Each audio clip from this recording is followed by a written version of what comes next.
Good evening. I'd like to call to order this special meeting of the Planning and Zoning Commission of the Town of Thompson on Thursday, September 8th, 2022 at 7 p.m. We are meeting via Zoom. I will move to a roll call. Ms. Salsi. I'm here. Mr. Williams.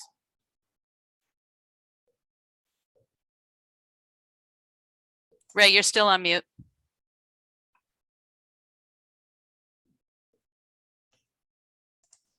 Okay. Come back to you, Ray. Mr. Lenke. Present. Mr. Blackmer.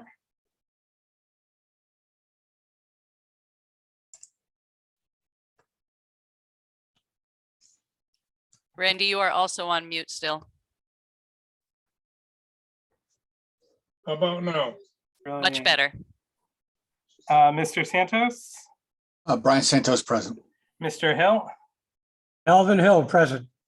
Mr. Williams. Ray, are you able to? Ray Williams present. Excellent, great. So we will seat Mr. Santos for Mr. Rice. Okay. The next item on the agenda is discussion and possible action on annual update of zoning regulations. So a reminder of what our goal here is this evening is that we are looking to finalize what will be on the document that we use to make our application for changes to the zoning regulations. So our goal here tonight is to finalize that document. Once we have finalized that document, we will make an application to the commission for the zoning changes, which will be subject to public hearing. And that will happen through the course of a regular meeting. So I'd like to, as we go through this annual review, think about what are new topics that have come up that we've experienced as needing to be looked at, not necessarily continuing conversations we've had multiple times. I think for this work, we should look at, again, those topics that have come up over the course of the year that we've identified as issues that we wish to remedy.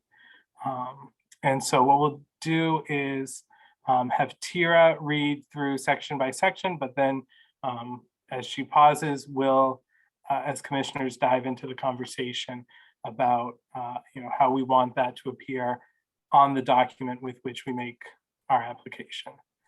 May I make just a couple of additional points there, Certainly. Joe? One, clarifying the nature of the document that's going to come out of this.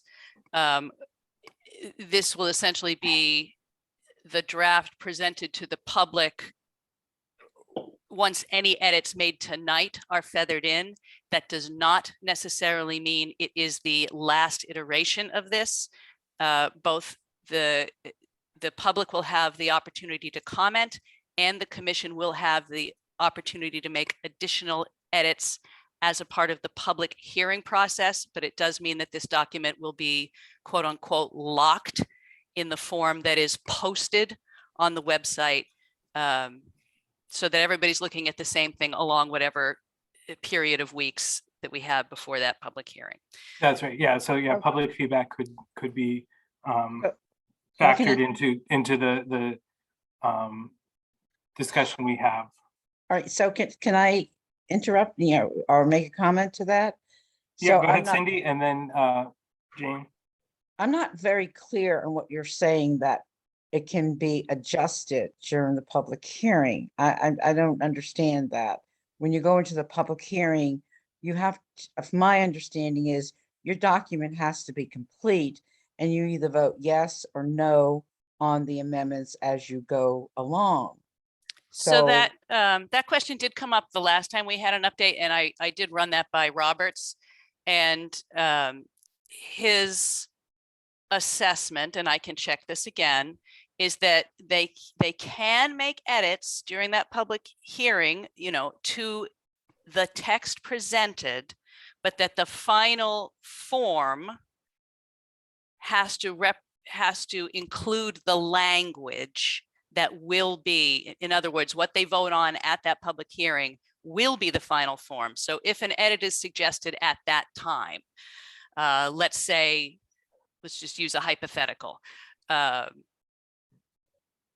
trying to think of something that will be innocuous so nobody thinks we're suggesting the change. Let's say that we are referring to the Connecticut General Statute spelled out as opposed to the abbreviation CGS. And that suggestion is made on the fly following the public hearing based on feedback. As long as that is explicitly clear that that is the change, it can go in. What can't happen is that there can't be like wishy-washy changes, right? The language has to be established at that time. So we're getting closer to the final form in this meeting, but there is still some wiggle room for adjustment based on public comment received and the input of the commissioners up to and including the public hearing. That is my understanding from our past iterations of this and my conversations with Roberts, but I am happy to double check that again. I actually would double check that, because if I think you remember clearly when we had those 9 amendments and we continued the public hearing because of one amendment, we didn't make any changes at the public hearing on those 8 amendments. So I would double check that. I will be happy to yeah. do so. Yes, yes, please do. Jane? Yeah, I was just kind of wondering why there is no citizens' comments on tonight's agenda. I would say because this is the opportunity for you guys to do the work of what you are actually presenting for public comment. It's applying your knowledge and expertise to the items that have been brought up as proposed amendments, and the public will have weeks of opportunity to send me written comments directly, and all of those will be read into the record at the public hearing. They will have the opportunity to make those comments live and in person. But as of this point, there has been nothing finalized enough to present to the public for their educated comment, right? So that's what you're doing here. I get that, Tara, but I still believe there's people in here that are not on the board, and if they have something they want to say, they should be allowed to say it. We do put in citizens' comments, and I'm just questioning why it was left off the agenda. This is a special Zoom meeting for P&Z. I get that, but there should be a space for public comments tonight, because I would like to hear what some of these people have to say before I vote on anything. Yeah, Jane, honestly, I think what happened is we were looking at, we looked at the model of the subcommittee meetings that we've run on this, and followed that model. I certainly, I was going to say we, but I'll speak for myself. I certainly want to make sure that we do hear from the public on this, but we need to nail down what it is that we're asking them to comment on. I get all that. I want it on the record that I object to the fact that there is not a space for citizens' comments on this agenda tonight. We have people sitting in this Zoom room that are not on the planning and zoning, and obviously they took the time to come to this, and they should have the right to say something if they feel they need to. And it not being on the agenda, that would not give them the right to be able to say anything. So I object to the fact that it is not on this agenda. I understand what we are doing here tonight, but I do believe that the citizens that are here, that are not on planning and zoning, if they have something to say, they should be heard. And I object to the fact that it is not on here. Thank you. Your objection is noted. Thank you. Gloria, be sure to include that in the minutes, if you don't mind. Yes, I just did. Just before we get my second point, the person identified as 633749 I just want to be sure that's not a member of the commission on a, could you just let us know who you are? It may be me, Mike Krogel. It is a member of the commission. Look at Hey, that. I'm I'm gonna doing this read. on my own, so. No, I'm glad I asked. Yeah, no, thank you, Tira. So Mike Krogel is present and accounted Yeah. for. Thank All you, right. Mr. Krogel. Thanks, Tira. Thank you. Okay, so then my only second sort of procedural question before we dive in, Mr. Chairman, is exactly the way we want to do this. Do you want me to read every piece of it and have a roll call vote on every piece? For example, there are some things where they are very simple language changes, like the first Like item. this very first one, yeah. Right? Or for time management purposes, do you want to only pause for voice votes on the items where there still is like stuff that needs to be hashed out? I would suggest reading through the whole thing, but only voting on those items where there may be differences of opinion, substantive changes to look at. Yeah, I think after you read through a section, Tira, if it is what like I think this first section is a perfect example. You know, I'll just ask if there's any objection to getting that in the locked draft. And All if there is no objection, we'll move on. Okay. I have a question. So Yeah. are you going to, I know everybody got my comments last night. Or I emailed before I left work yesterday. Is that going to be part of, are we going to discuss for those items to be voted on too? Or to be formulated and voted on? Yeah, so I think, yes, what I would like to do is there are some I think we should defer. Okay, no, I there's just some that I want to would make sure. recommend deferring, but yes, I think we should go through them. Yeah, so I just want to make sure they're up on the screen. Yeah, I think Tira's got them as a separate document, but. Right, thank you. Okay. Okay, so getting on with it. Proposed amendments, 2022 zoning regulations update. This says revised 16 August. I actually made a couple of very tiny language revisions today. So it's actually revised 8 September, but Article 1, Section 2, intent. The intent of these regulations is to protect and promote the public health, safety, and welfare, to preserve the unique character of the town of Thompson, to provide for the best use of land in the town of Thompson, to conserve and stabilize the value of property, to secure safety from fire, flood, environmental damage, and other dangers, to prevent the overcrowding of land, to facilitate adequate provisions for transportation, water, sewerage, schools, recreation, and other public requirements, to conserve and protect existing and potential surface water and groundwater drinking supplies and other natural resources, to prevent unnecessary soil erosion and sedimentation, and to provide adequate housing opportunities for all citizens of Thompson in a manner consistent with soil types, terrain, infrastructure, capacity, the rural character of the town, and the current town plan of conservation and development. And for the clarity of the record, the change being suggested is the addition of the word current. The ZEO had suggested referencing the actual current, meaning the 2021 edition here. I would suggest that this is a more flexible construction that serves the same purpose. Without objection, adding the word current to Article 1, Section 2 intent will be on the proposed amendments.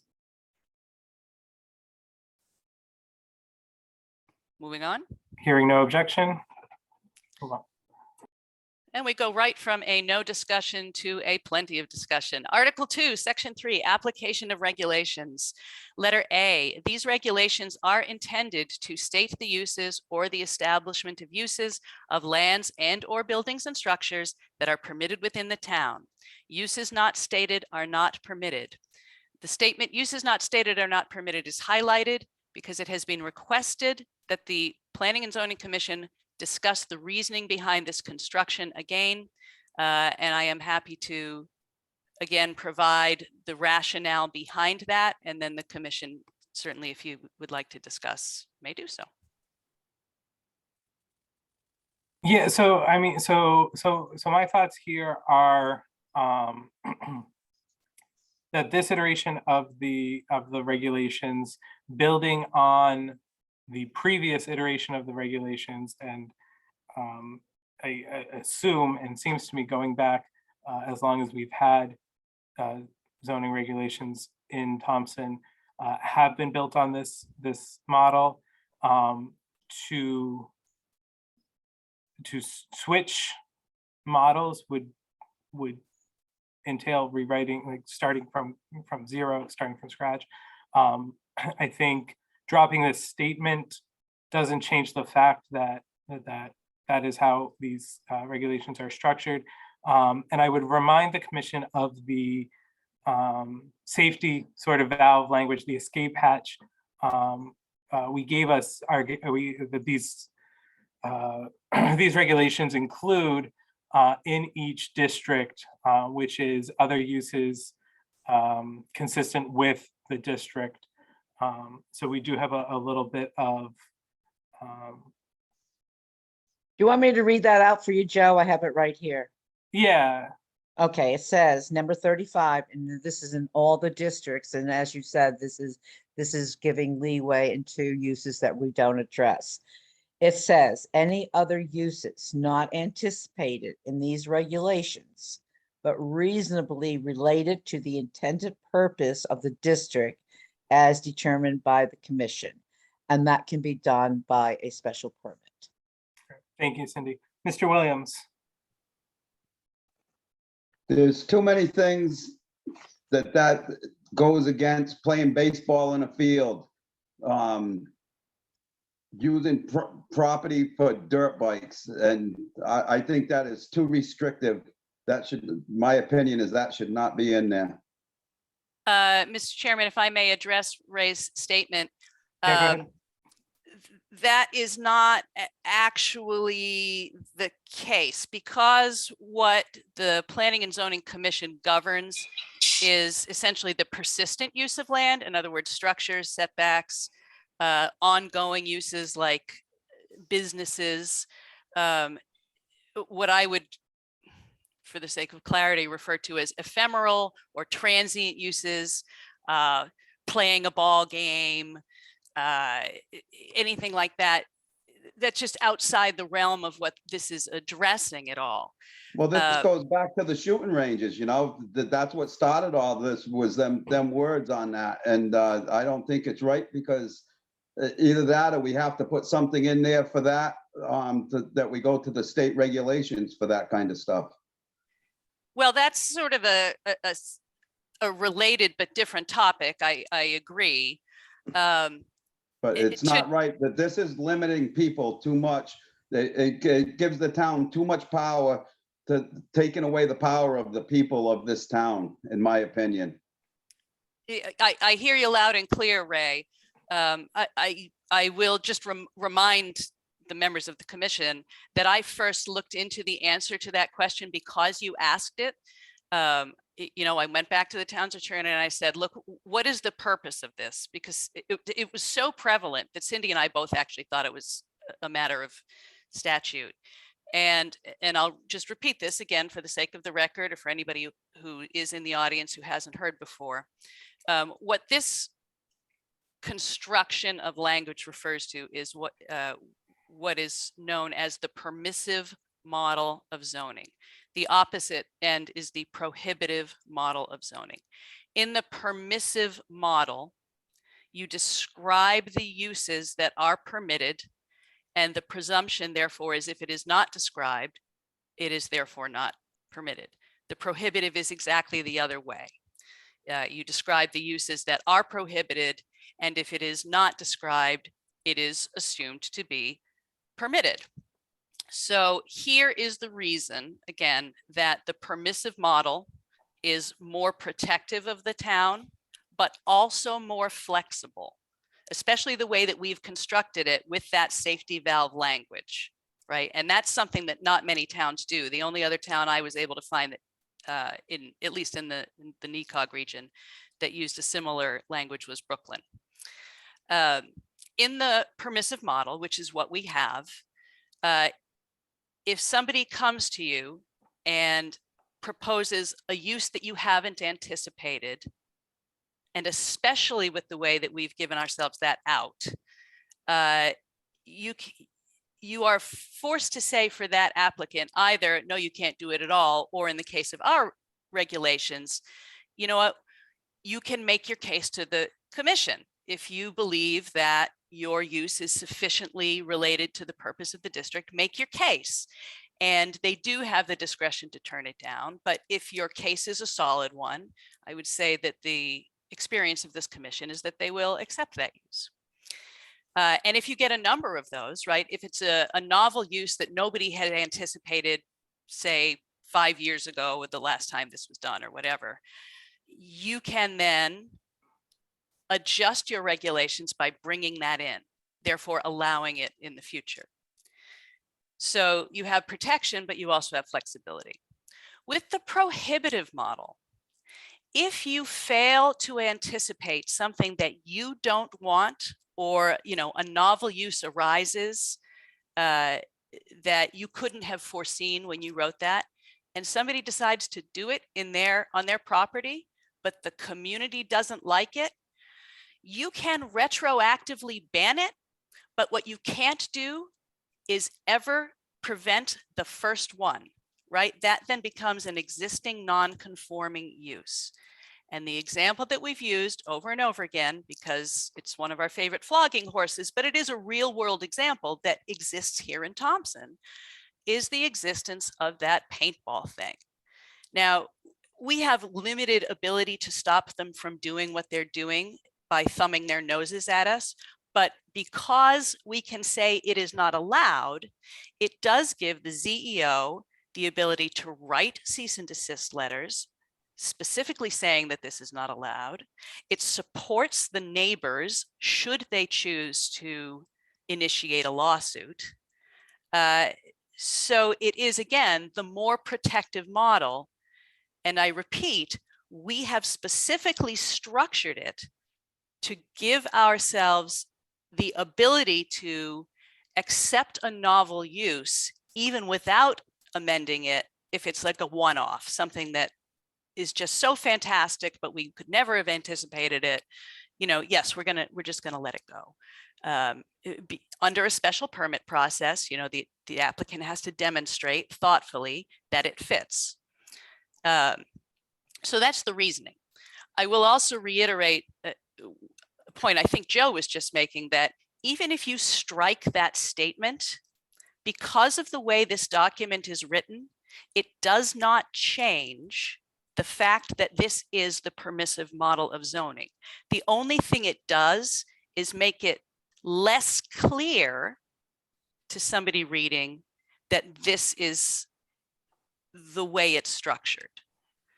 So you could choose to strike that statement. It will not ultimately change the way the regulations are written. It will only reduce your clarity. Joe, if I can. Yeah, just before you do, Brian, I believe Charlene is now in the meeting as well. Is that right? I did see her come in, yes. So I just want the record to show that Charlene Langlois is present as well. Go ahead, Mr. Santos. Yeah, so just kind of touching on Ray's thing and also what Kira just said, I would agree. If we strike A, it becomes more nebulous, and I surely don't want it to be where it's a mix of both permissive and prohibitory, right? I think that will only confuse matters.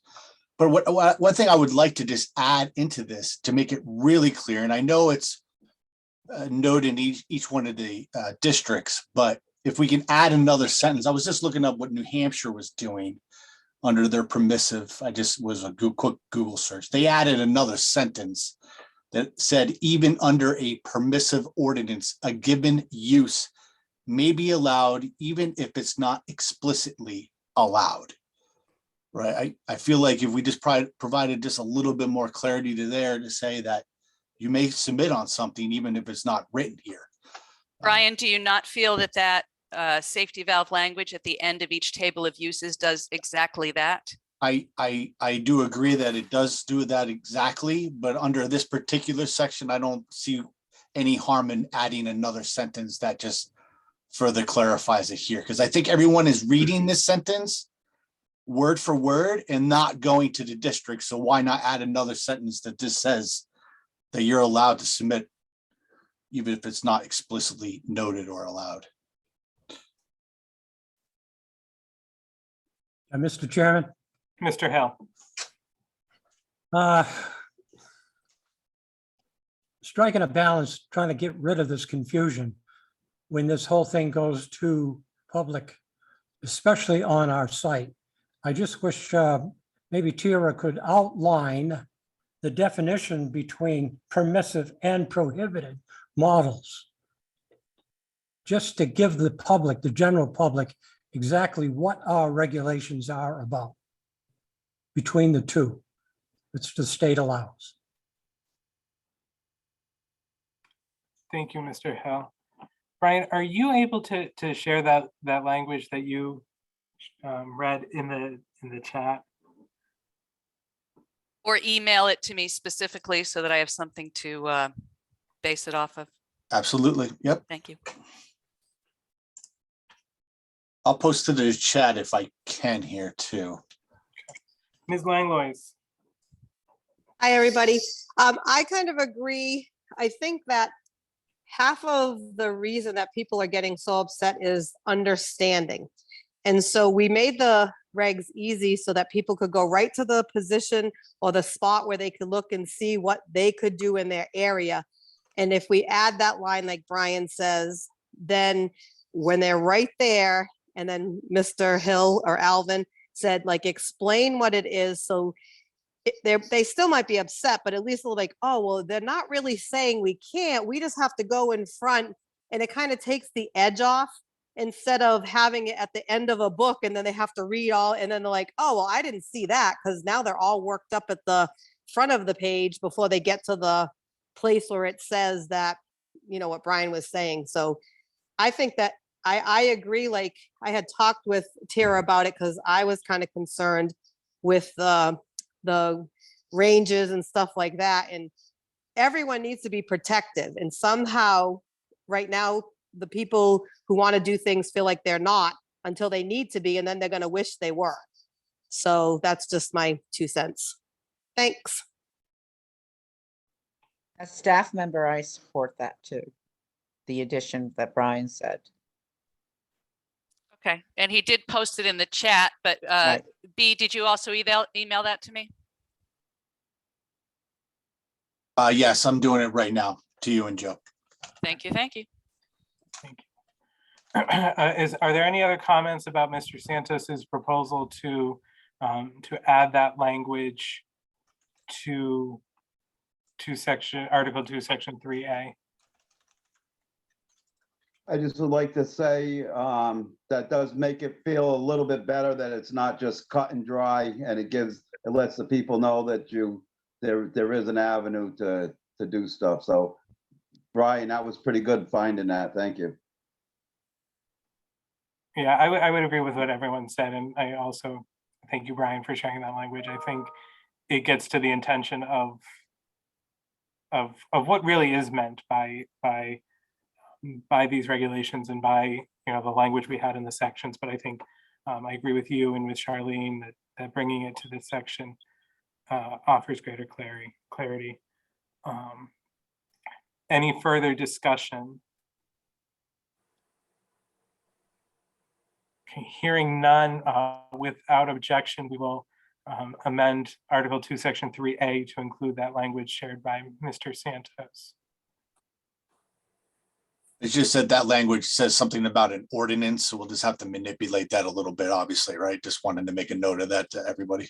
Yeah, I'm sure that I'll have to adapt it to the specifics of this document, but it'll be very helpful to have it as a starting point. Thank you. Moving on. Yeah, hearing no objection, we'll continue.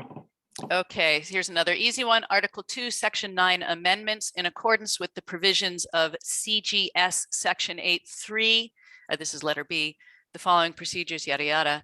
The suggestion is to include CGS. Previously, it just said section 8.3. That was an addition for clarity at the suggestion of the ZEO. And that's the same for B2. For B2 as well, yes. Yeah, and that was because that they were left out of this this part, and they're generally in every part in the rest of the regulations. They're just asking to be consistent. Just a couple we missed, huh? Yeah. Yep. So without objection, we will add CGS to those two sections. Okay, hearing none, let's continue. Okay, Article 2, Section 10, non-conforming buildings, uses, lots. Number 5, a legally existing non-conforming use may be changed to a legally conforming use, provided an application for a zoning permit with site plan review by the commission, or special permit as applicable has been issued for such a change. Such change of use shall not revert back to a previous non-conforming use. The highlighted text here is zoning permit with site plan review by the commission, which was a good catch by Cindy. It was left out of that list, and obviously those are our 3 levels of review. As applicable was actually a suggestion from council when I sent the draft to him for review. Yeah, it makes sense to me that all 3 levels of application be represented. Is there an objection to amending this language? Hearing none, Article 4, Section 3. Article 4, Section 3, state or federally owned property. The current construction is wherever property owned by either the state of Connecticut or the United States of America is included in one or more zoning districts, it shall be subject to the provisions of these regulations only insofar as permitted by the laws of the state of Connecticut or the United States of America, respectively. The suggested replacement, I think this is pretty close to what Cindy had suggested, and it is better.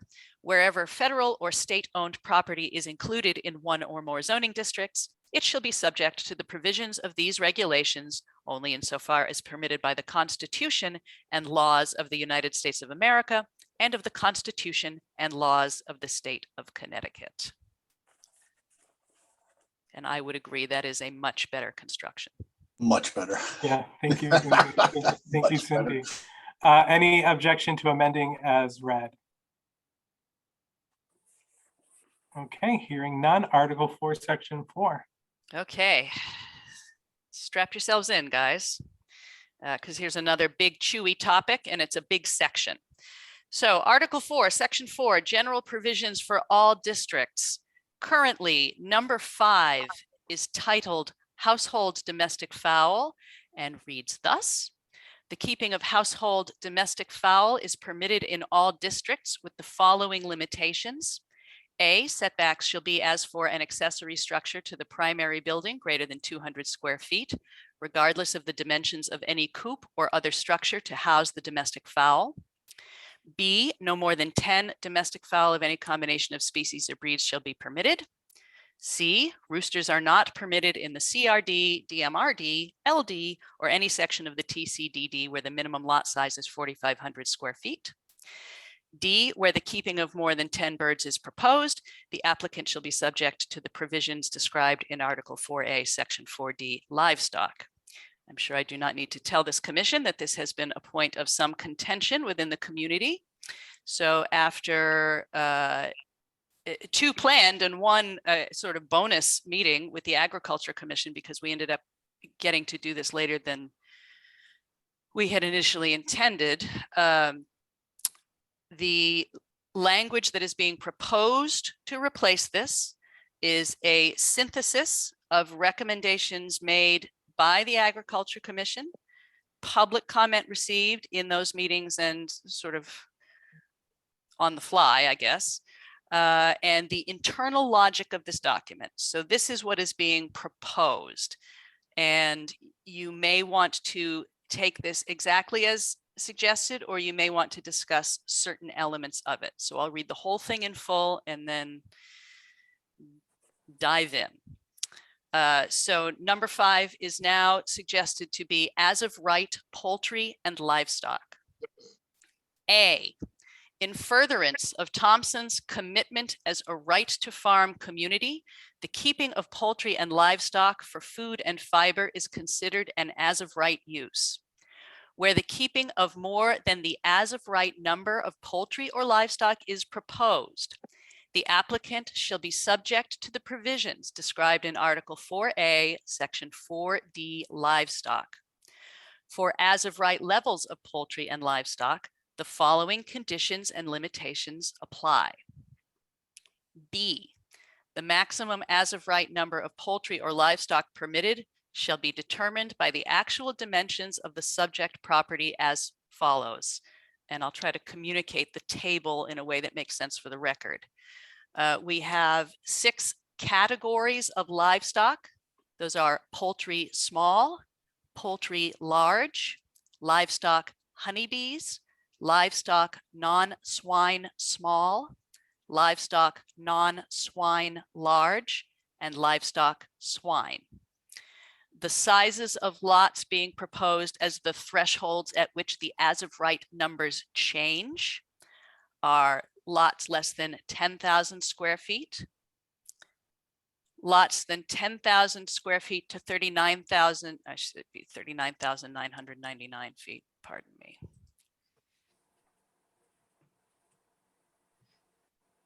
Lots of 40,000 square feet to 110,000 square feet, and lots greater than 110,000 square feet. I'll go back and explain the rationale between those 4 sizes after I go through the whole thing. The numbers of poultry small proposed are 12 for less than 10,000 square feet, 25 between 10 and 39,999, 50 for 40,000 square feet to 110,000 square feet, and at greater than 110,000 square feet, the as of right number is suggested at 150. For poultry large, 0, 0, 2, and 12. For livestock honeybees, 3 colonies plus 2 nucleus colonies, commonly known as nukes. 5 colonies plus 2 nukes, unlimited and unlimited.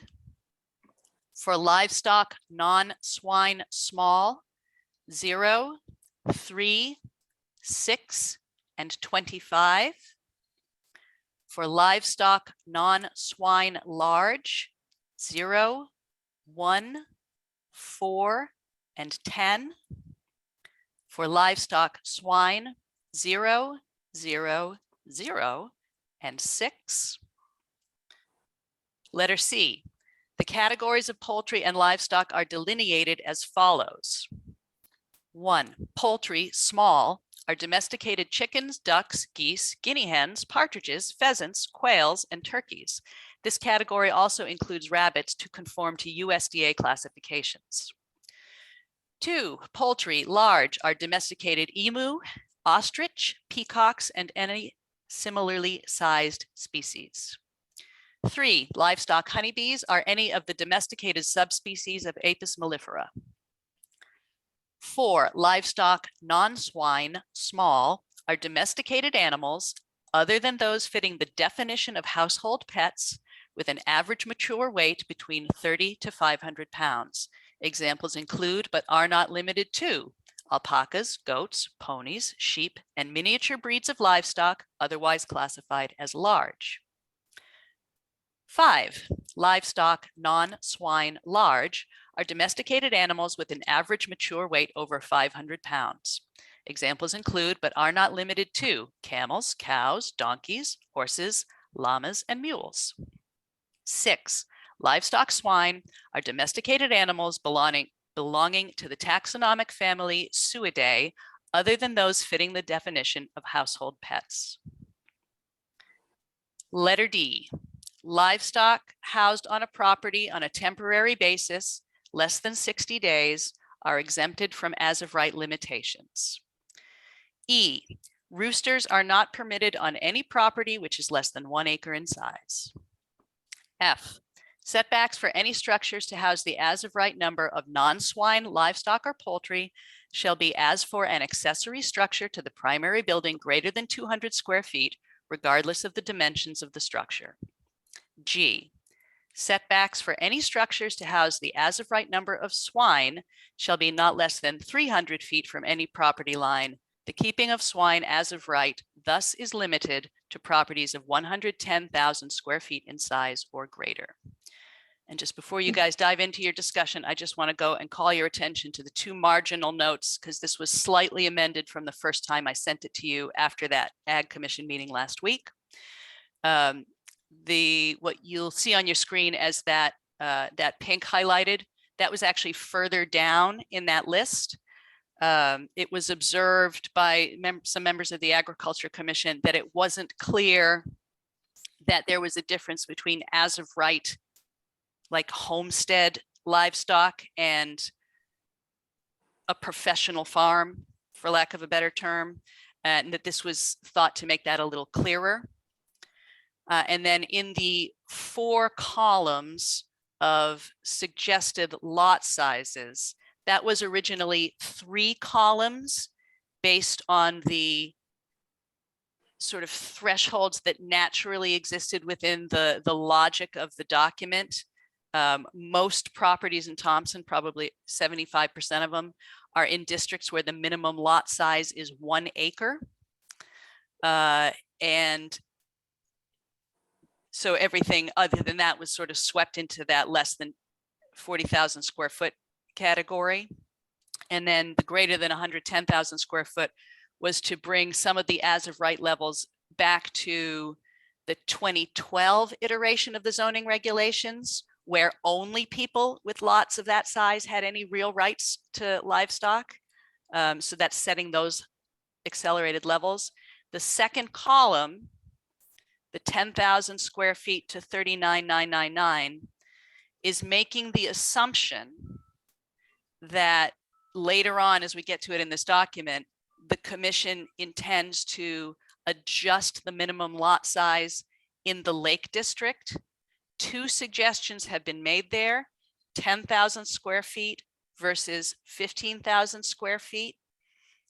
Based on that conversation, I would also amend this column accordingly. So you're essentially hitting the thresholds that exist within the logic of the document. And I hope that was clear. I know it was a lot.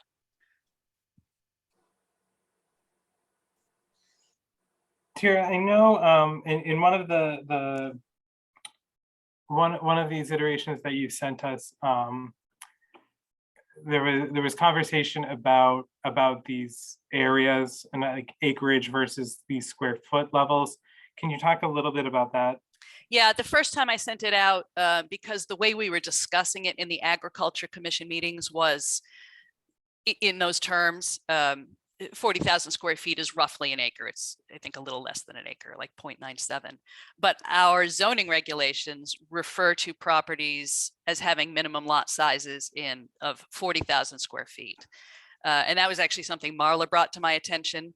And that logic is sound. You shouldn't be having your tables and your dimensional requirements inconsistent.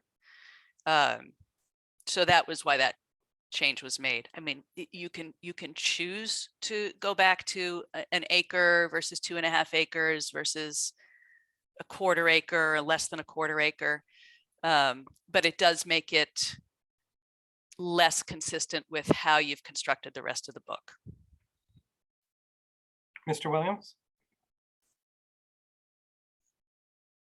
You're on mute, Ray.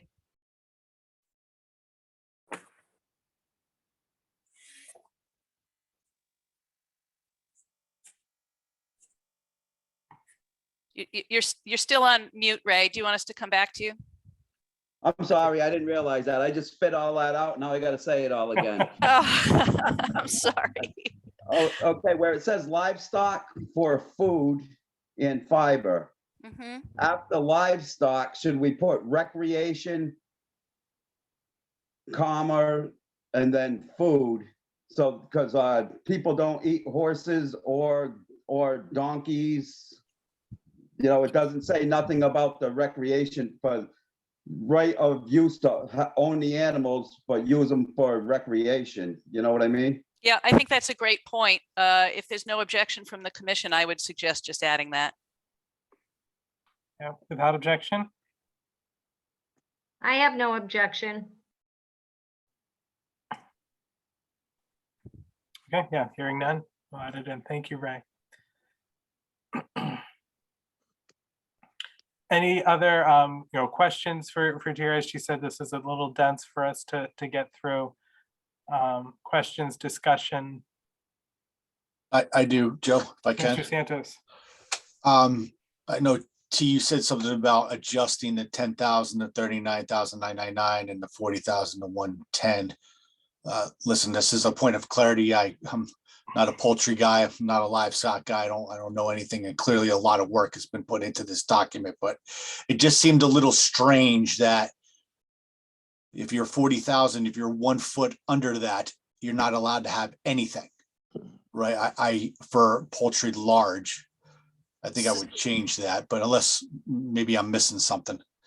I guess I would defer to Randy to reply to that. I mean, my general comment back is that this got bounced back and forth to the Ag Commission. Valerie Clark actually in particular provided a lot of good content that you'll see in the definitions of the categories. The discussion of the numbers happened more in the live meetings, the most recent one being last Wednesday at the Ag Commission's regular meeting, and there were 3 commissioners in attendance: Randy, Vern, and Art Sigmund. And some of the numbers you see here were adjusted following that meeting based on that conversation. I can't tell you many more of the details about the large poultry other than to say I would be very hesitant to see an ostrich on a Yeah. on a quarter acre lot. And in the case of peacocks, it's kind of like the same thing with roosters. It's not so much the size as that they will curl your nose hairs Wake with you the up in the noise that morning. they make. Yeah. Yeah, I will say, like I opened up with, this is not my wheelhouse. I'm just making it look, if you're 1 foot under 40,000, you can't have anything, right? So that's my general point. And then my other point was on the next column, even if you had 3 times the size of the base 40,000, you're still limited to 2. Not like we need another column. It just stuck out as odd that you can have 2 at 40,000, but if you have a property that's 3 times the size of that, you're still stuck at 2. Right. And Well, that, three times the size would actually put you in the range of 12. But so the way this is intended to, what this is intended to communicate, and I am open to suggestions if you think there's a better way. It is one of the reasons we moved that pink highlighted text up. This isn't actually saying that you can't have more than that number of animals in any of those properties. It's saying that that is your as of right level, meaning you don't have to go talk to anybody. You don't have to go talk to Cindy, blah, right? That's just your right as a homesteader. If Okay. you are proposing something more intensive than that, at that point, the provisions described for livestock apply, meaning you do now have to come for, at the very least, a zoning permit so that the ZEO can check your plan and say, where's your manure pile? Where's your this? Where's your that? You can still do it. If okay, the where ZEO I just, looks, then I right? would just like to see a sentence that says exactly that, Tira, somewhere. So Unless I unless I just missed it. Yeah, so you think this is still suboptimally clear. Okay, I will work on that. Something to the effect that agricultural businesses may apply for larger numbers. In other words, this is for homesteaders as of right. You don't have to get a permit, but if someone wants to put in 200 cows on the 110,000 square feet, that's not out of the realm of reason on a commercial farm, but they need to come in for a permit to get that. Yeah, and I think Art Sigmund himself was a great example of that, right? He was saying that Yeah. he had something like 60 sheep in a half acre or something that would be. Well, he owns 3 acres or Yeah. 2.5 or 3 acres, and he has 60 sheep. Yeah, so it would be allowed under this, but I guess I think he was making the point that the area in which he kept them was so concentrated that he's able to demonstrate that that's possible. Oh no, I'm sorry, I'm looking at the wrong category. Yes, so greater than 110,000 square feet, he's got 3 acres. He would be beyond the as of right level, which we're saying for small livestock is 25, but he could still make that application. Yes, absolutely correct. And then receive that permission based on his responsible showing that here's my barn, or here's my whatever, here's my manure pile. In other words, it gives the commission a certain responsibility to make sure that the health of the community in terms of manure outflow and that kind of thing is being managed. So I will try to jigger that even a little more. Looks like you've got 2 questions there, Yeah, Joe, I'll go with- Charlene and Ray. Yeah, Ms. Langlois and then Mr. Williams. Is there a way that on the, where it says less than 10,000, 10,000, 3,999, can you actually put in like half acre, 4 acres, just so when someone's looking at it, like, I don't know what 4,000 square feet is and to 110, do you know what I mean? Like maybe in a little parentheses, like half of an acre, 2 acres, 4 acres, or whatever those numbers mean up there. Yeah, I do know what you mean, Charlene. And that, ironically enough, as we were just saying, that is how we initially had it constructed. Well, keep that like that, but then in little parentheses, just put, half of an acre, 2 acres, or 1 acre. 10,000 approximately, quarter acre, 40,000 approximately 1 acre. Yeah, yep. You would have to use, I could footnote it. Yeah, you would have to use the word approximately. Yep. yeah. Either that or you have to carry it out to about 7 points. Yeah. Yeah. Yeah, I would just make a make a footnote Okay. underneath everything that kind of outlines that. Yeah, the acreage numbers. Yeah, thank you, Charlene. Mr. Williams. Yes, I just want to, Mr. Blackmer said something about agriculture business for to come in for more animals. I'm not sure if I understood that right, but that should be for anybody, not just a business. To be able to come in. This would give somebody who's just doing it as a homesteader the opportunity to do this. If they're doing it as a business and they're going to put in a significant number of over these, there should be a little oversight to make sure, as Sarah said, that manure piles not in the waterway, and the water. We go on further on about keeping water from running through the, polluting the water or having the water running through feeding areas or whatever. So I'm at a loss to give you a better word than a commercial farm, but if you're running an example is Kaiser is running a couple hundred cows on, I'm going to guess that her cows in the barn are on maybe an acre and a half. And it's kind of hard to do that if you're taking that and trying to use those numbers to fit into this chart that Tara has on the screen. Yeah, I understand the points both of you are making, and I actually think you're both kind of right.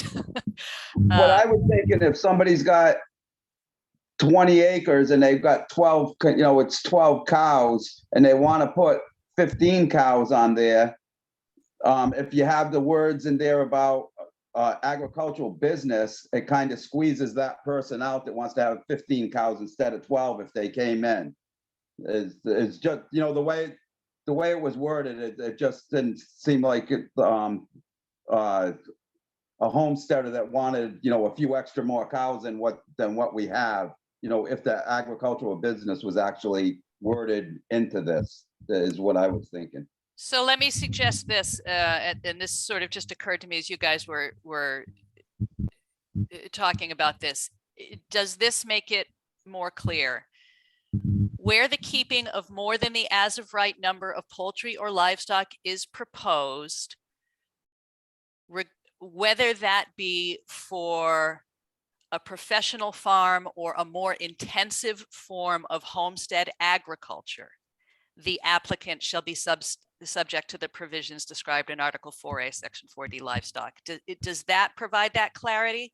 Yes, it does. That would be much better, in my opinion. Is everybody comfortable with me Yep. doing that? Okay. Yeah. So what did I just say out loud? Where the keeping of more than the as of right number of poultry or livestock is proposed. Whether for professional. commercial, Well, commercial, I think, has a different meaning in agriculture even. okay, Or whether for an agricultural business, I guess. Agricultural business or for more intensive homestead farming. All right, let's read that out loud just one more time. Where the keeping of more than the as of right number of poultry or livestock is proposed, whether for an agricultural business or for more intensive homestead farming, the applicant shall be subject to the provisions described in Article 4A, Section 4D livestock. To read what 4D is. What'd you say, Randy? I was trying to read, is 4D down further? Do you get that? Yeah, that's coming up in a little. We're just going in Okay. order of the book. Yeah, well, it says in conditions of 4D and section 4D, and I was just wanted to see what 4D was. Oh, we're gonna. Mr. Hill, Yes, on the chart, that block above where it says poultry dash small, I'd put an asterisk in that block stating that 1 acre equals 43,560 square feet, and let them do the math. Keep it simple. Okay, I mean, yeah, we've already sort of agreed. I'm going to put some kind of footnote to clarify that may be all we need is just 1 acre equals. But I mean, visually, it's in that block. It would make sense with all the numbers that are shown. That's all. thank you, Alvin.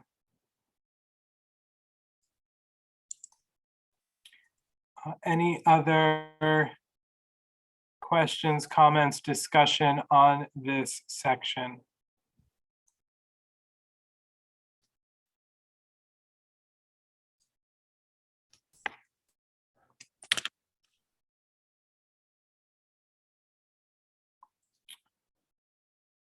Okay, procedurally, would you like to take a voice vote on this section, or are we comfortable moving on without objection? That is up to you, Mr. Chairman. I feel. I was opening it up to the comfort- commissioners. I wanted Okay. to see what the commissioners thought on this. You've got to be more clear than that, sir. My apologies. I think we can just, are we just moving on without, are we just concerned because it was such a big piece? We want Yeah. to make sure Yeah. everybody, And then all the numbers there were there was going to get into discussion. I'd say we Okay. move on. Okay, if without objection, we will move on, Okay. and I hear none.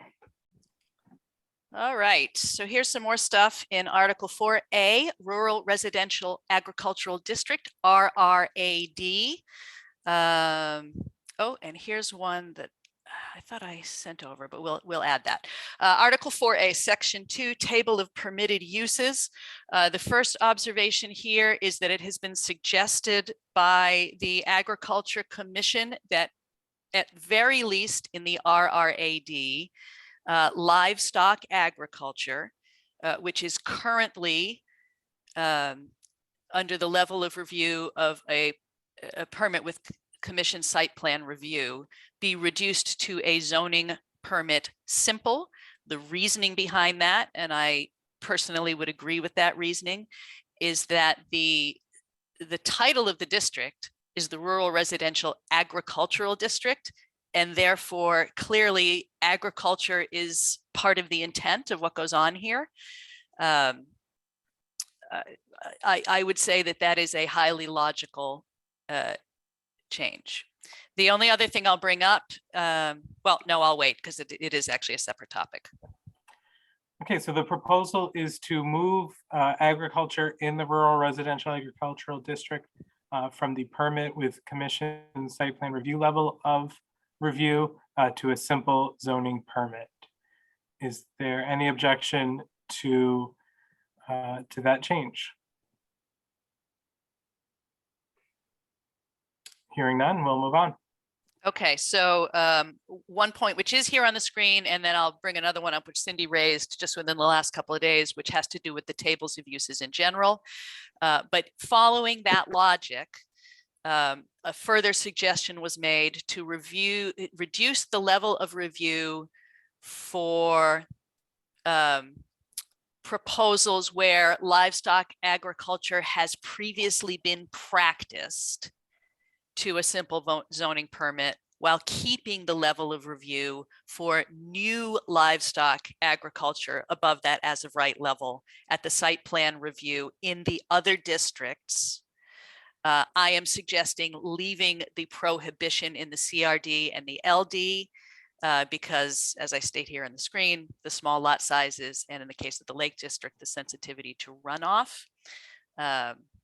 So again, those are for discussion. Gotcha. So it took me a minute to wrap my head around this one. And I apologize. So this would be for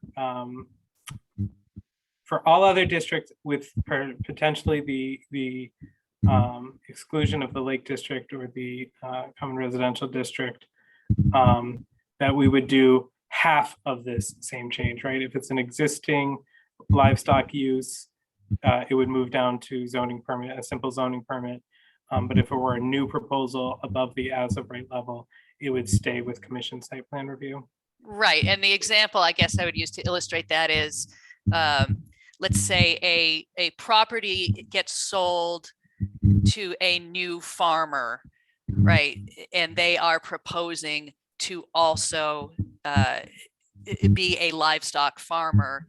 That I would say is your existing use and probably would not require more than Cindy's simple, yep, here you go for it. Whereas if it was just a large parcel that had never previously supported that level of agriculture, it would outside the agricultural district, it would therefore be appropriate for the commission to just check those dimensional requirements. Yeah, Mr. Williams. Wouldn't that be considered a non-conforming lot if somebody was already there and they already had the livestock before this was written? If they had the livestock there, it'd be a pre-existing situation, right? Correct. They shouldn't have to go and get a permit is what that's what I have in my head. But the way it sounded is like the people that have them now would have to get a permit. Not the people who have them now. I guess the question is, does an agricultural permission run with the land or with the owner? Because if it runs with the owner, then it would be a continuation of the same type of use, but a new enterprise, essentially, right? Like home occupations run with the owner, not with the land. So I guess that's a better question for Cindy. What's your feeling on that, Cindy? Non-conforming, you said, Ray? Right. Yes. Wow. Well, it's not necessarily non-conforming, right? Yeah, that's when he first brought it up, I got confused about that because Right. All Sorry, right, go so ahead, a Cindy. permit goes with the land. If a person buys a farm and there's cattle on it, he shouldn't have to go, the zoning permit simple should be all that's necessary because it's a continuing Use. Yeah. Right. Yeah. So Right. in the Thompson Common Village District, for example, agricultural livestock for both existing and new is zoning permit with commission site. I'm sorry. Yeah. permit with commission site plan review. It's that second level of review, right? So there are, there could be properties that have a permit, so it's not non-conforming. Right, but the idea is then, if that use is already existing, can't it move down, or should it move down to zoning permit simple? No, what I was thinking, if somebody was on the Lake District and they had they had enough property to have the animals, that wouldn't that be considered a non-conforming use, that because it's already established and they wouldn't have to come to get a permit after this is written? Okay, so a perfect example of that is right off of Brandy Hill Road. I can't think of the name of it. It's not Totem Pond, but Totem Road, I mean. But there's a horse farm there. If they sold that, and I believe with these regulations here, that the horse farm would become a non-conforming use now. So if they, That answers my question. that's not your question? No, I said that answers my question. Okay, all right. Okay, I got one. Let me throw you another curve. In Ray's neighborhood, how long, if there were cattle there once upon a time, but there's not now, but there's no reason that they can't support cattle, which permit do they have to get? And my prime example, Ray, is Frank Stakowski's place. I used to have cows for years and years, but there haven't been any there for 20 years. But it's still perfectly capable of handling livestock. My feeling on that, and again, I'll defer to Cindy's opinion, but my feeling on that is if it is a discontinued use, whether it's conforming or non-conforming, in this context, it would be new. And if they're proposing something over the as of right level, only over the as of right level, they'd be coming for site plan review by the commission. That's my feeling, but I will defer to Cindy's opinion on this as the enforcer. If it's been discontinued for 20 years, I would have to agree that it is new. But then we have to look at that non-conforming regulation too. Yeah, that's So- kind of a point that probably will never come up. So Right, but let's cross that bridge when we get to it. yeah, the non-conforming uses are one of the main bones of contention in zoning, so. Yep. But I'm looking for that section now, but if you want to go on, I can see what I find in it. I shouldn't have brought it up. We're just slowing things down with that one. No, of course you should have brought it up. We want to answer the questions as thoroughly as we can, right? Speaking of which, Charlene's got one, I think. Yeah, Ms. Langlois. I was just gonna say, like, if it was a barn or cattle 20 years ago, then obviously the outline is the same. There could possibly be a barn on it. Like, why make somebody come in for a site plan when you already know what the property looks like? Unless they're gonna be adding another barn or doing something major to the property, just have it be the zoning permit. Then Cindy could go over like what the rules and regulations are, whatever, if they have any questions, and save it for the site plan review. Save them from the site plan review. Hmm. I think that'd be the easiest way to handle it, and let Cindy make that call when they come in with the application. Right, and you agree have with to that. really examine the non-conforming regulations too. So where does that leave us with this for presenting a draft for public comment? Well, I think if you leave it marked the way it is, that the if they have to come in for, to see Cindy, she can guide them in her judgment, whether it's a zoning permit, simple permit, or a site plan review. Okay. Okay. I'm comfortable with that. So the only other thing I'll bring up on this section, and it's actually has nothing to do with agriculture, but it is a good place to bring up what Cindy and I have been discussing over the last few days.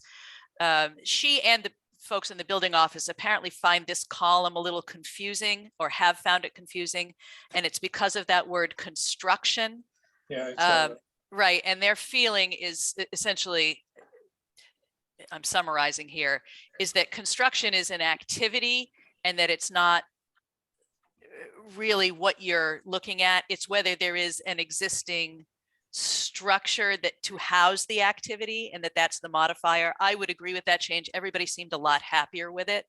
So I am going to suggest that we just make that edit unless you guys want to discuss it further. That edit would be in all. Every zones. table, every Yeah, table. every table. Yeah, this is a, oh, sorry, I didn't mean to interrupt. Go ahead. No, my preference, preference initially, and I still hold on to that 50-50, is just to totally eliminate that column, because we don't know what it does. Haven't known for 2 years.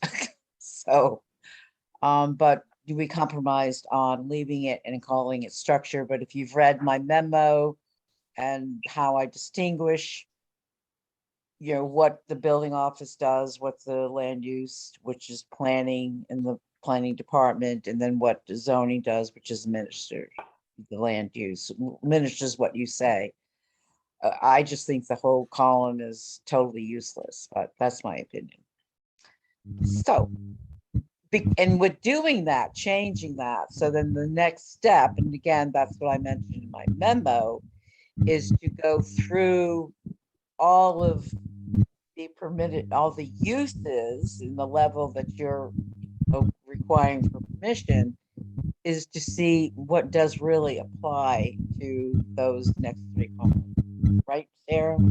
That's our next project. Right, so the next round, the 2023 round, we'll start much earlier.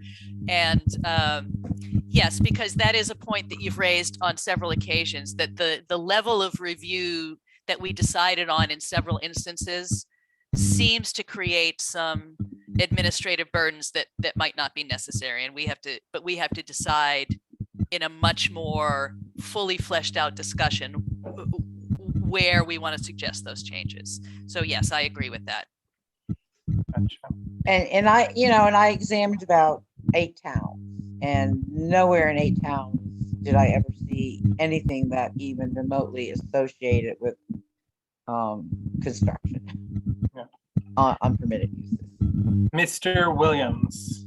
I hate to keep putting my hand up to ask stuff, but that's the only way I'm going to grasp all this. But Cindy, so what you're saying is to get away, take that, even the structure type right out of there, and Right. leave the other things in until our next review. Oh no. Well. What your email said about going over stuff, but you said you should also we should leave stuff and go through it individually.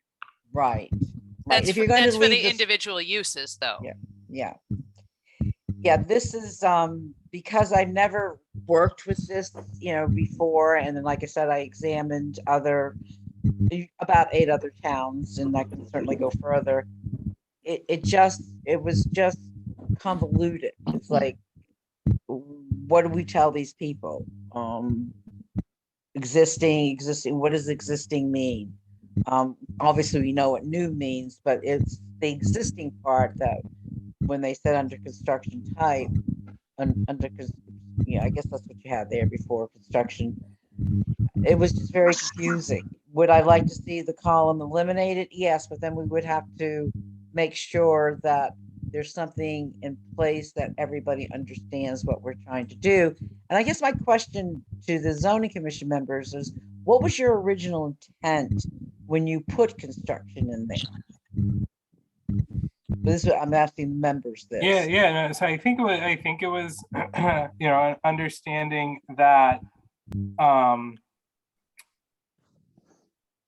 that new structures, I'm going to use the new word structure, new structures, right, have a greater impact on neighborhoods and areas than an existing structure does. Okay. All right, fair enough. But going back to the word construction, do you remember what our thought process was on that? Yeah, I honestly think we meant construction meaning structure. I really do. Okay. All right, yeah, let's leave that in, let's leave the column in. Yeah, I'm good with that. And let's see how that works for a year. And then again, we can examine, the rest of all the permitted uses and how it relates to the existing and new structure. Ray, was that a residual hand or is that a new hand? Sorry about that. I didn't put it back down. No worries. I just want to make sure I got you. So now I'm good with that, as long as everybody understands, the thought and the research that went into it is to say, not just to willy-nilly say, oh, get that out of there because it doesn't belong there, to explain why the departments, and we've had quite a bit of conversation very early Tuesday morning on all of this. So I'm good with it. Well, thank Then you, I'll- Cindy. As Thank I you. said, we brought Tara into it, and the conclusion came with the structure type. Is there any objection to making that change on this table in all districts? Okay, hearing none, we'll move on. Wait, just, no, not this. Oh, I'm sorry, structure type. I'm sorry. I thought you were going back to the level of review. Ignore me. Yeah, that was the structure type. Okay. Okay, next. Okay, we're still in recommendations passed up from the Agriculture Commission. Article 4A, Section 3, General Development Standards. They are suggesting strongly that the setback requirements for livestock agriculture, aside from swine, be no different than any other set of setbacks. So right now, and this is consistent with the 2012 book, which is why it was carried over this way, it's 150 feet on all sides, which is where that 2.5 acre threshold came in as one of the thresholds in the prior table. So anything that would be above and beyond the as of right, as currently as currently constructed, would have 150-foot setbacks on all sides. The Agriculture Commission is suggesting that it should be just like anything else, 150 feet frontage, 40 feet from your front line, 20 feet from your sides and rear. The logic and justification being, and again, within this district,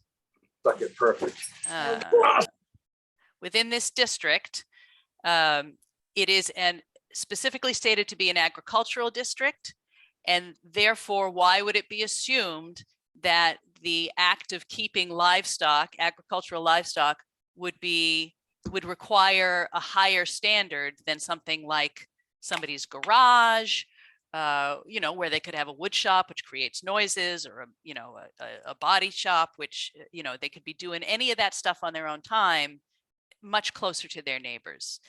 And that is for you guys to discuss. I just want to reiterate, as I reiterated in the prior discussion memo, this is definitely a departure from the norms of the past. So you have to really decide if this is where you want to go.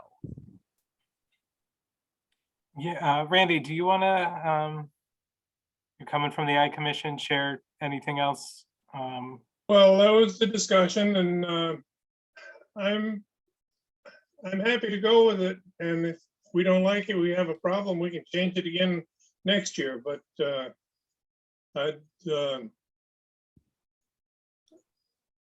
next thing is, it depends on whether you're talking fences or buildings or whatever, but for homesteading, I don't see where it makes a difference. I'm agnostic on it. Okay, thanks, Randy. Any other questions, thoughts, comments from the commission?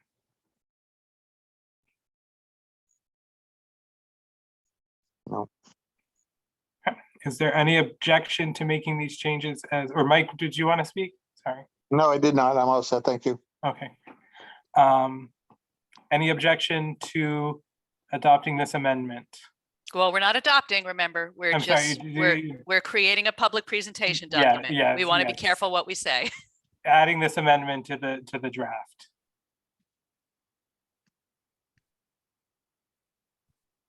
Okay, I hear none. Thank you.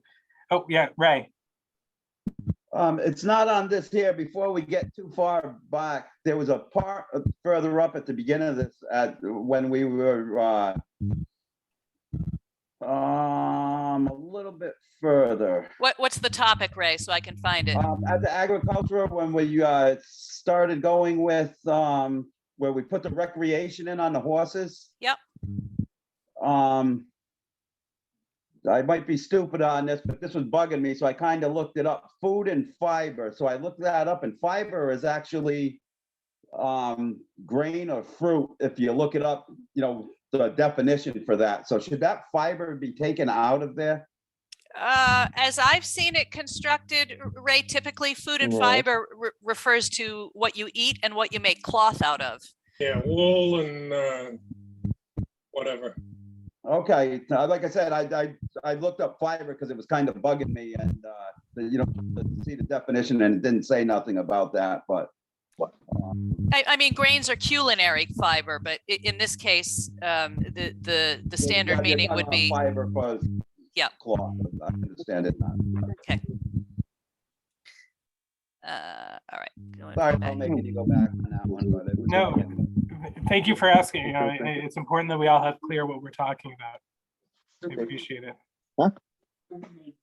Okay. Moving on, sir. Yes. Okay, Article 4A, Section 4, Agriculture C, agricultural, ancillary, entertainment-based activities or farm-based recreational activities. That is how it is currently constructed. The point was raised again by Valerie Clark in relation to the experience that she had where she came in because she thought she needed to get a permit to have a private function because it was based on her farm. She found that using the term activities was unclear. Based on her observation and her experience, I would agree and am proposing changing the term activities here to businesses, because that is actually what it was intended to address. Yeah, this seems like a pretty clear one to me, but I will certainly, if there's any objection, Mr. Hill. Yes, that line where it says must submit, let's get rid of the word must, shall submit a site plan. You got it. Yeah, no, that's a good catch, Alvin. Thank you. Any other questions, comments on that section?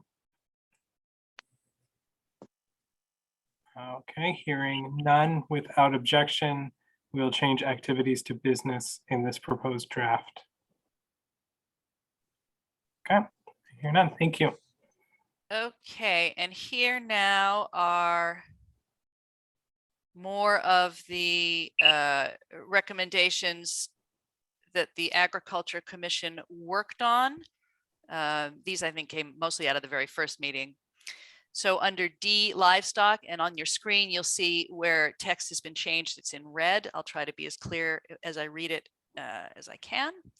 1, definitions of livestock shall not include animals kept as household pets, with the added text suggested as defined in Article 7 of these regulations. 2, a brand new provision.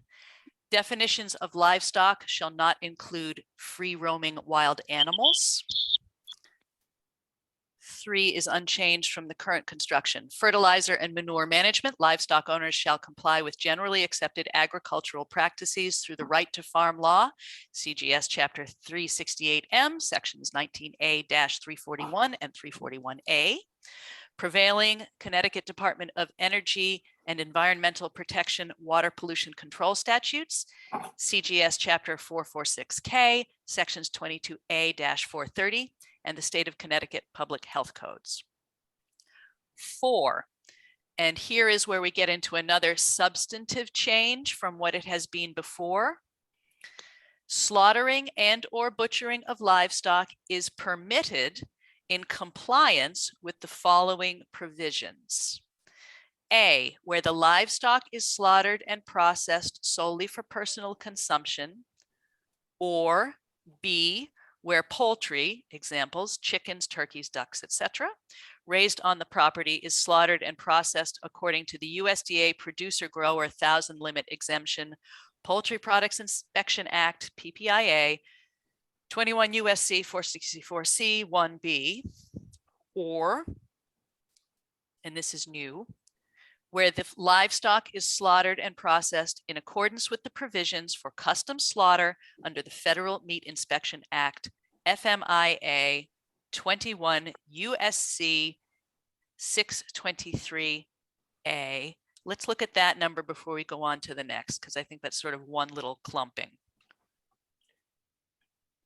And sorry, Alvin, was this a question on this section, or was that lingering? Well, we skipped over it. It's number 2 under livestock. Again, livestock on is must comply, no, shall comply. Where are we here? Number 2, fertilizer and manure livestock owners must comply with generally accepted practices. Shall comply. It says shall on my screen, Alvin. Oh, That okay. that must be an older version. Yeah, I'm looking in the book on page 32. Oh, yeah, so we must Oh. have, So I'll just highlight that that was an That's the edit. change. Yeah, okay, I gotcha. I gotcha. Just for clarity. Okay, any discussion? Just on that number 4, I again, to reiterate, because this is the sort of the biggest departure from previous practice. In previous practice, the language around this, going back at least to 2012, which is as far back as I look, because that was the most recent iteration, has been generally prohibitive, whereas this is significantly more permissive. Again, and I would agree with the Agriculture Commission that this is appropriate given not only the nature of the district, but sort of the priorities that we've heard stated from the community about, you know, the rural and agricultural nature of the community.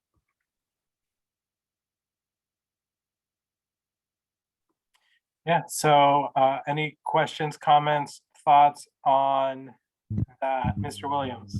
Here I go again. The only thing I want to say about this is I think this is a very good thing because it does open up the door to bring other businesses into them districts.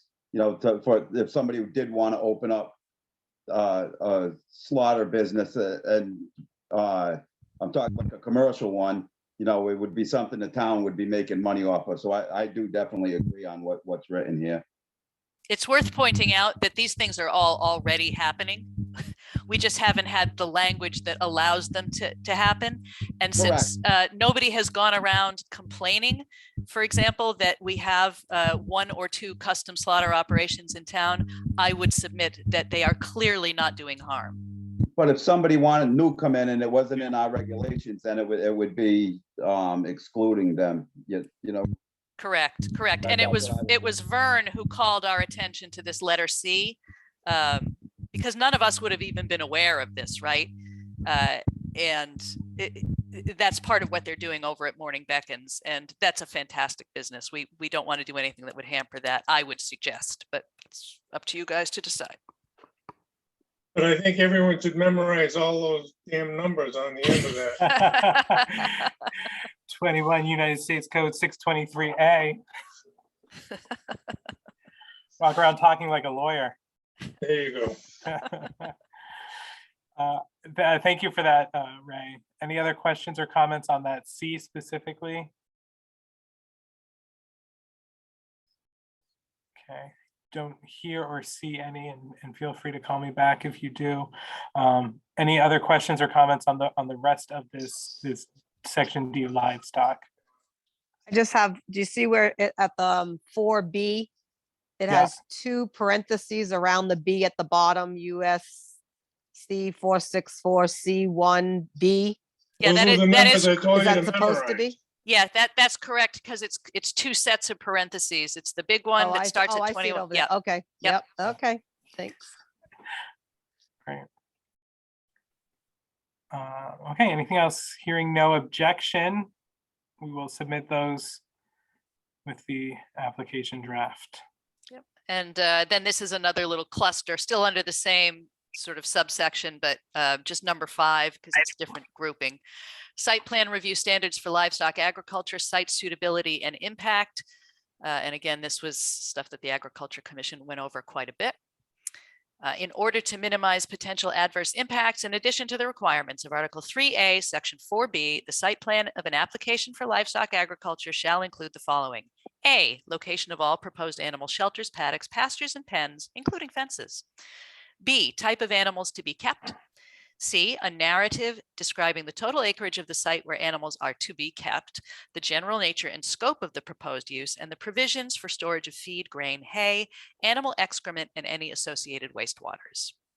D, sites and slopes dominantly greater than 15% shall be avoided or improved utilizing generally accepted agricultural practices to avoid excessive surface water runoff, soil erosion, or hazardous conditions for keeping animals. E, animal confinement areas shall not be located directly over land containing an on-site subsurface sewage disposal system. And then these next 3 letters have some minor adjustments that came through. F, proper drainage shall be provided to divert clean water from animal confinement areas. Such diversion techniques may include collection, diversion, infiltration, and or treatment. Runoff shall not be directed to neighboring properties. G, all livestock shall be kept in such a manner as to minimize any vermin or insects which may be shown to pose a direct risk to neighboring properties. This will be accomplished through farming best practices as recommended by USDA, Connecticut Department of Agriculture, and or Connecticut Farm Bureau. H, livestock shall be suitably and adequately confined or controlled. Fencing for livestock shall be installed and kept in sufficiently good repair to confine the animals on the owner's property without access to neighboring parcels. And I, requirements of public health codes shall be followed. So just to be a little clear on what these changes here represent, prior to the Ag Commission looking at this, the language was pretty much a direct copy paste from Connecticut RC&D's guidebook on zoning for livestock agriculture. And the members of the commission still felt that the language created some unintended lack of flexibility in terms of just acknowledging that farmers should be allowed to follow best practices. So this softened that language a little bit. And I would say it still gets the point across, but that's up to you guys to decide. Yeah, Ms. Langlois? I just have to say, it's kind of reading all this. What did the people do in the 20s when no one was there to measure slopes and the cows couldn't crap where they, I mean, I don't know. I'm glad I'm not a cow. Some people got cholera is the answer. Well, And some people got not trench many. mouth.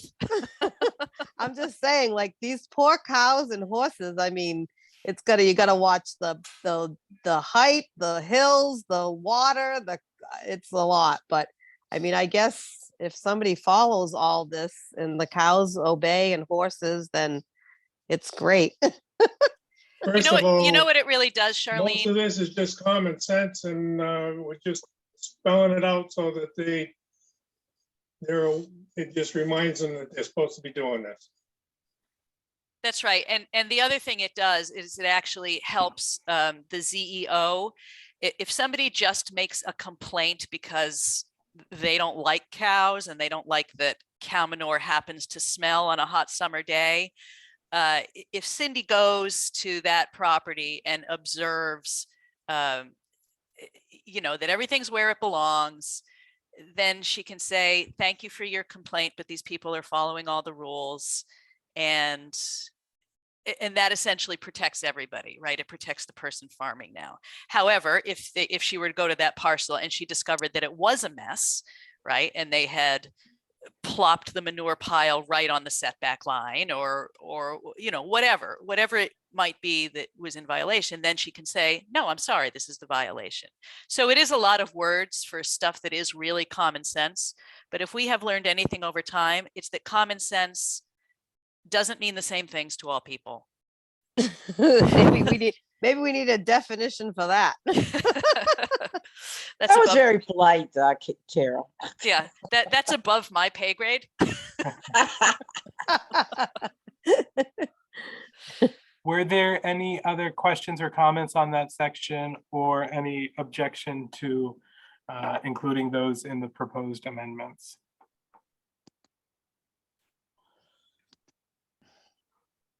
Okay, I hear none. Thank you. Okay, article, we're doing very well, by the way, guys. Let me see where we are in our pages here. We're halfway through, and some of this stuff I think is not quite as chewy. Article 4B, Common Residential District CRD. A, existing non-conforming lots as defined in Article 2, Section 10B. 1, front and rear setbacks shall be no less than 1/6 of the lot's road frontage along a public way, or 35 feet, whichever is less. Suggested edit, and this is directly from your CEO, set a specific number on the front and rear setbacks instead of the fractional guideline. Cindy can certainly speak for herself, but I know you guys are all aware she hates this provision. We have described the rationale behind it on several occasions, which is this is specifically meant to deal with non-conforming lots which may have widely varying existing dimensions, and that using the fractions again allows for more flexibility. But to be fair, Cindy really hates it. So Well, here we are discussing it again. okay, so I've had a conversation with building office on this too. And they support that, you know, it should just be a number. So I just want to let you guys know that. So the decision is yours. And if it is going to be a number, so is the decision as to what that number is. Right. I mean, it's no problem doing the figuring out on it, because Google is just absolutely marvelous. That's one of the great things about technology that I put on the plus side. Yeah, so I mean, I'm happy to share my thoughts first, but I'm also happy to let others share theirs first. I will go. Mr. Krogel. You need a minimum right of way of 10 feet, right? Well, for a driveway, So, correct? We can make the minimum 10 feet and just worry about the rest that not at all. Okay. Yeah, but down below you where the suggestion was to change that front setback to 20 feet. I could So, go with 20 feet. I mean, you know, 20 feet is pretty small. well, 10 feet is even smaller because that's what you Yes, have it is, present. but I could work with 20.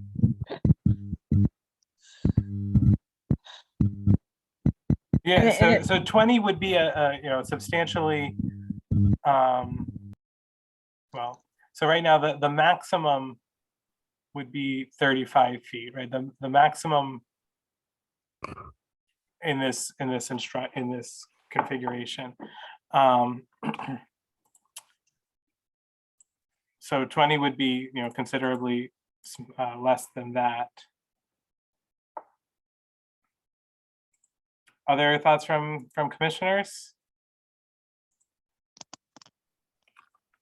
And I guess I would just make one other, not exactly a point of order, but a point of logic. This construction exists anywhere where we have small lot sizes referred to. So it would change in all districts where this exists, not just in the CRD. It's just, we took it in order in the book. Just want to point that out. Okay. I have one, Joe.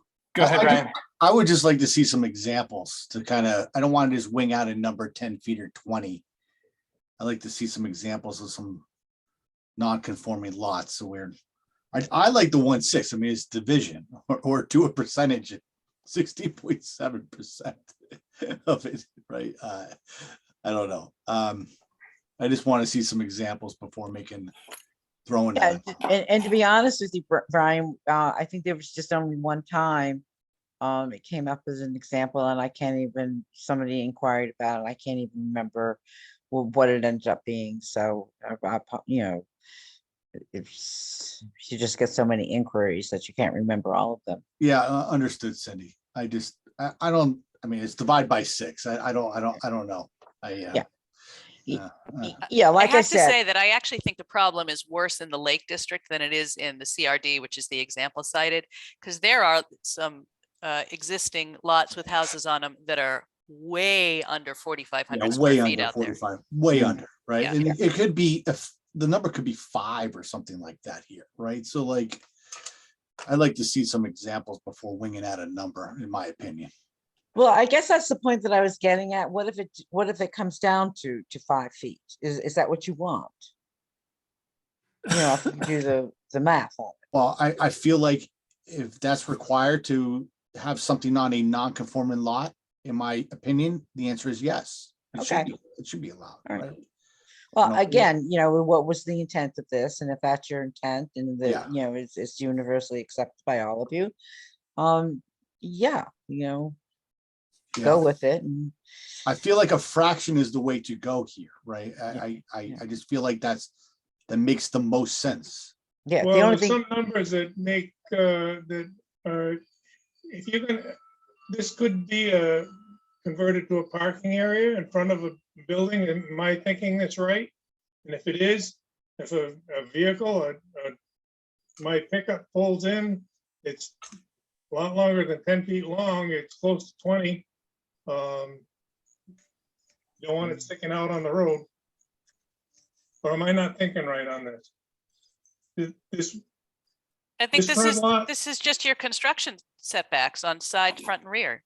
yeah, well, if you're gonna construct something there, you're not gonna be able to park, if you construct something 10 feet from the road, you're not gonna have, you're only gonna have half the space in front of the building for parking area or whatever. It may not be parking area in the front, but it could very well be. Mr. Hill? Yes, Randy's out is pretty sound. I prefer 20 feet myself. Mr. Chair, Mr. Lanky? your average parking space when you're pulling in with your vehicle is roughly 24 feet. So as they accommodate for, different sized vehicles, like a pickup truck, like Randy says, you're looking at least 22 feet long. And if they got like a trailer hitch or something sticking out off the bumper, you just added another foot or so. So that's why the parking spaces, if you're looking at it, so would 20 feet be sufficient? Not necessarily. That's how you- Mr. Chairman, It just got Mr. Williams and then Mr. Krogel. I just wanted to say, the way that got to 20 feet, we did this during that subcommittee meeting, and it was about safety. And that's why we agreed to switch it from 10 to 20. Ray, you're down one item. We're actually still on the existing non-conforming up above. Oh, okay, I'm sorry. Yeah, that is up next, and I thought that's your what- I thought that's what rationale is Randy- correct. I thought that's what Randy would, when he brought up the 20 feet, I thought that's what that was for. Excuse me, I'm the one that threw everyone off. Oh, okay. I actually thought you were making the comment based on that item, Randy. So we were all thrown off. Gotcha. Mr. Chairman, may I suggest, because there is clearly a split in opinions here, that this might be an item that would be appropriate for a roll call vote, even though Oh, it's a small absolutely. one. Yeah, no, absolutely, we will. Mr. Krogel and then Mr. Santos. I was just thinking, regardless of the setback, you can always park on the side of the building. No one always has to park in front of their building. Yeah, That's all. yeah, thank you. Mr. Santos. I was just gonna point out that Randy was on talking about the next line. That's all I wanted to say. Gotcha, okay. Okay, so any other thoughts, comments on this 1/6 or something else? If there are no further comments, what I will do, the way we'll do this is the first vote will be to keep it as is or to set a specific number. And then if the commission votes to set a specific number, we'll hold another vote on what that number will be. Okay. So our first vote is on, shall we keep it as written or I'm sorry, I'm trying to move to gallery view so I can see everyone to get this vote. My apologies. So will we keep it as written or will we set a fixed number? Mr.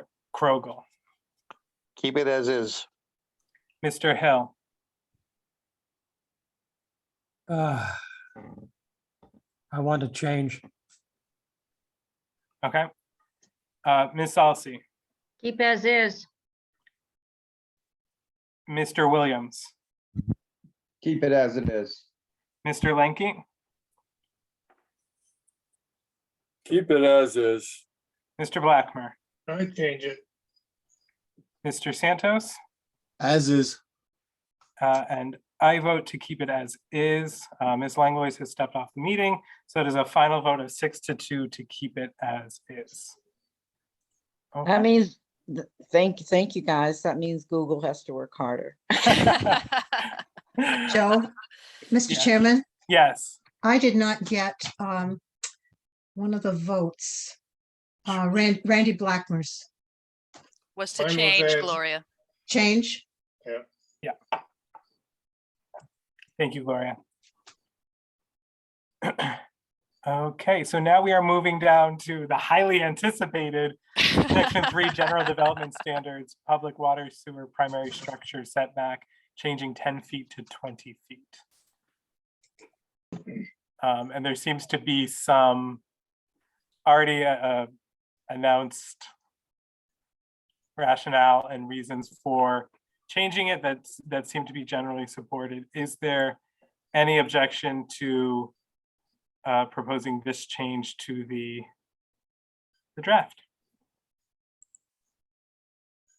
The only question I have, Change it 10 to 20 feet. Change it That- from 10 to 20, is that what you're saying? That's right. That's what's being proposed, Randy. can I ask a question? Yeah, Is this only in this district? The business development district? That is an excellent question. Who's got the book in front of them and can check it easily? Because it's hard for me to scroll away from this. I actually do.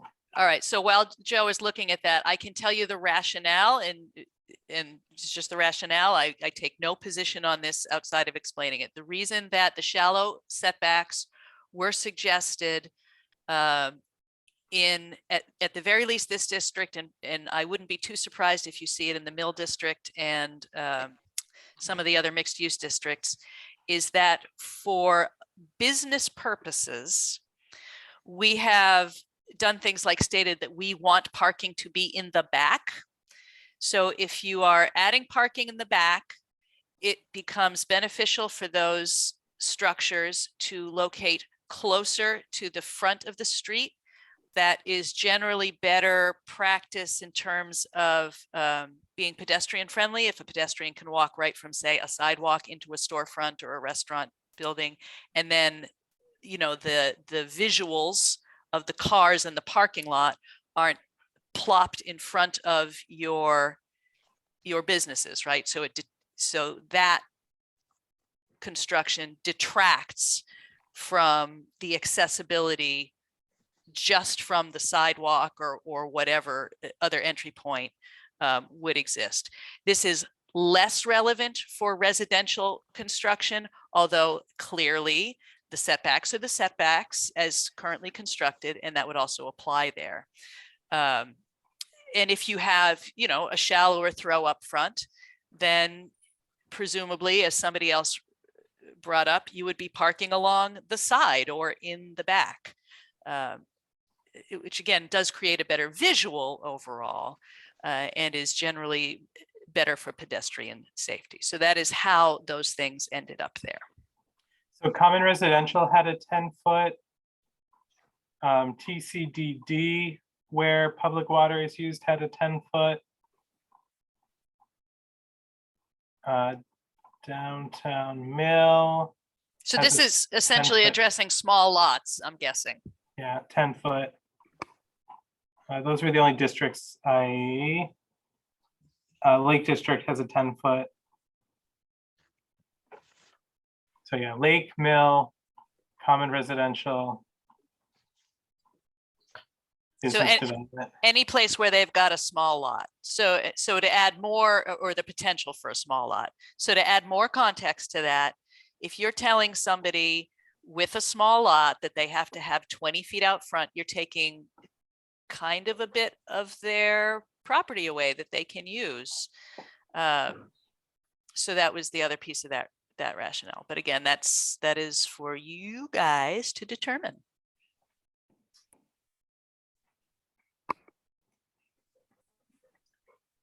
So, I mean, so I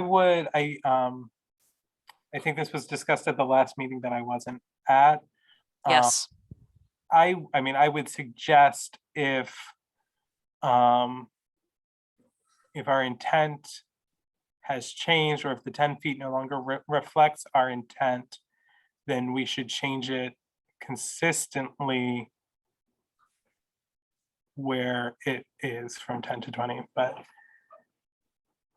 as you can perhaps hear from my tone, I don't know if I'm convinced by that. So Well, this might be another place where it's appropriate to call for that roll call vote, because I think you will find that opinions are split. Certainly. Mr. Hill? Yeah, the only other one of the 10-foot that I saw in my book would be the Downtown Mill Rehabilitation District. Frontage is 10 feet, 50 feet. Frontage is 50, and the front is 10 feet. The side is 10, the rear is 10. Which one did you say? Downtown Mill Rehabilitation? Yep, So I think that DMRD has a 10-foot front. the TCDD has a 10-foot front. Where The public water and downtown- sewer are available only. Where public right? water and sewer are available, correct? Correct. Yes, Yep, But that's what we're talking about here as well, right? yes. The whole intent of requesting a change in this was for the purpose of backing out into a busy street. Is it like, again, I gave you the example of the brick houses, the mill houses on Riverside Drive. And I had wondered why I objected to the 10 feet when we did this 2 years ago.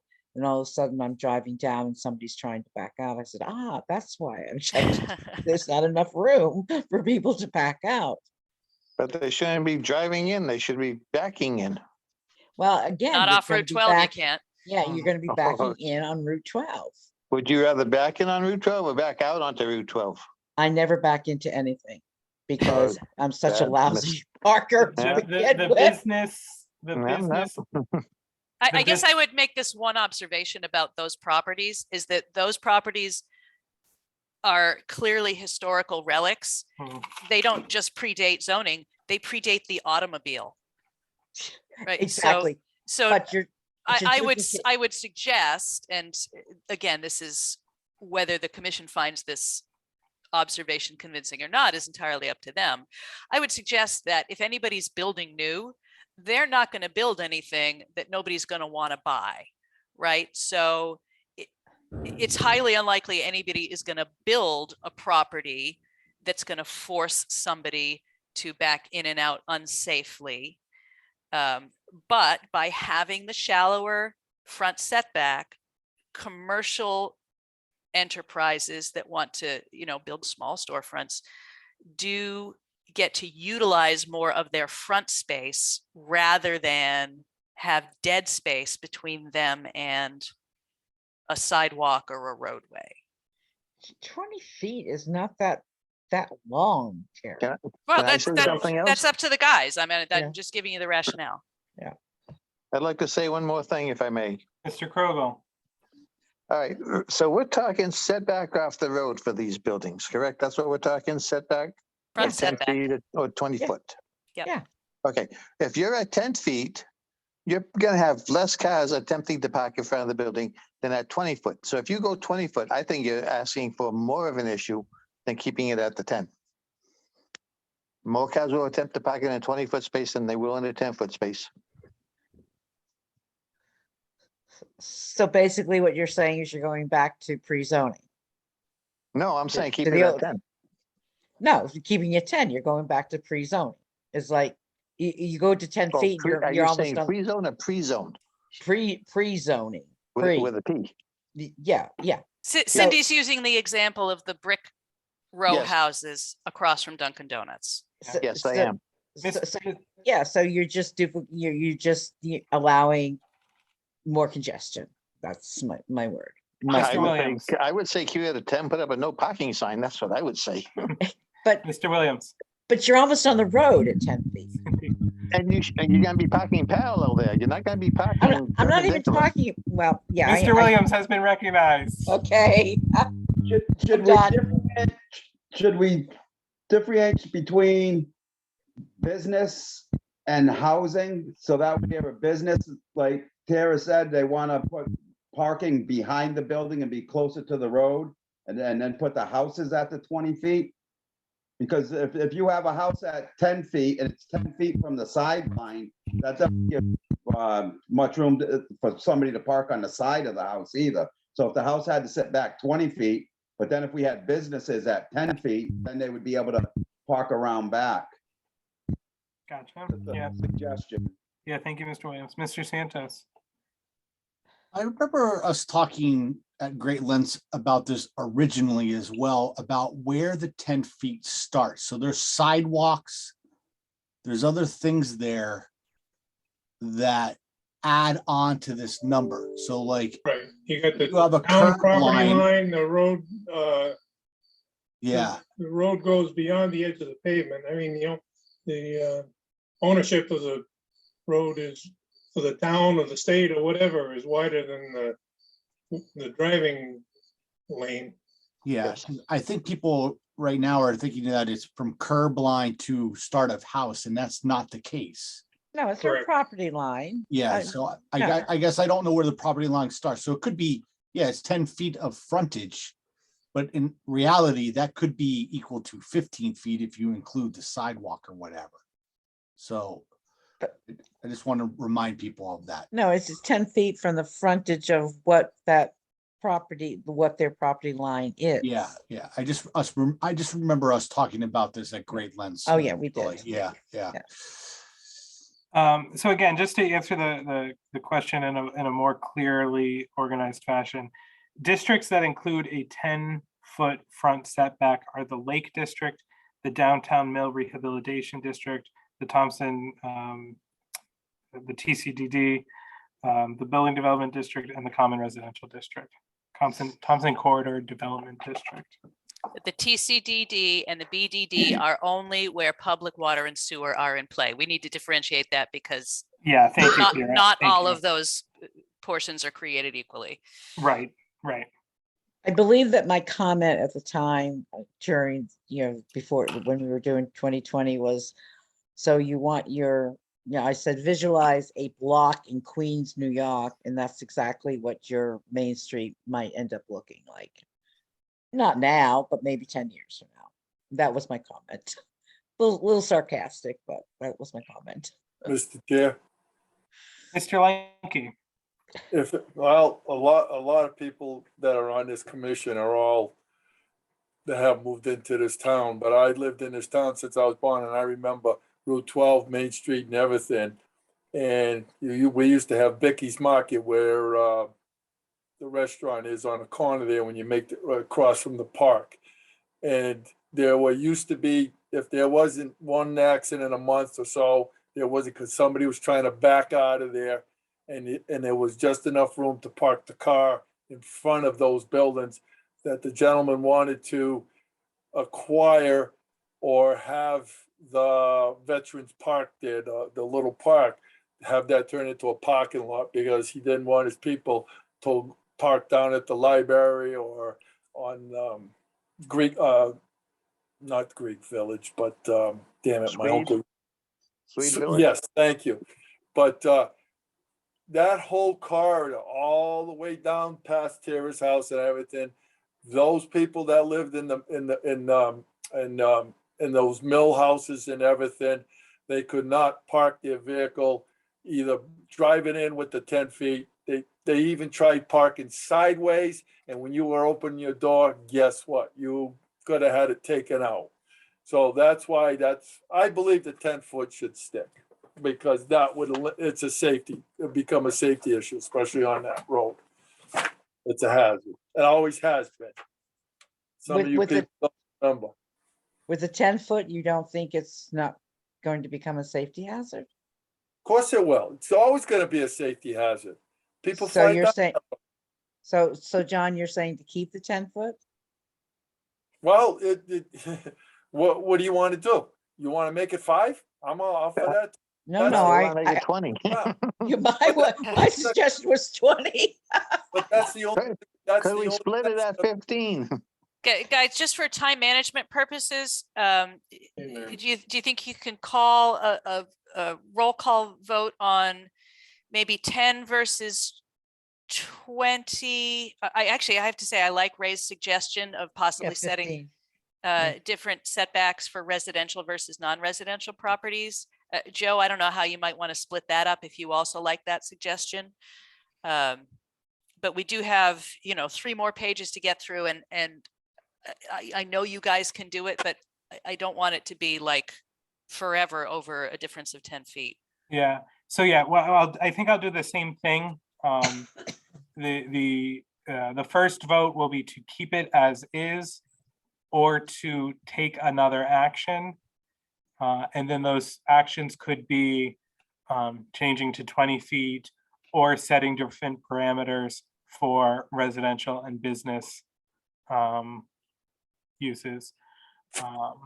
So the first vote will be to keep it as is or to change it, to propose a changed language. Mr. Krogel, Keep as is. Mr. Hill, Change. Ms. Salsi, Keep as is. Mr. Williams, Change it. Mr. Lenke, I'm going to abstain from it. Mr. Blackmer, Change it. Mr. Santos,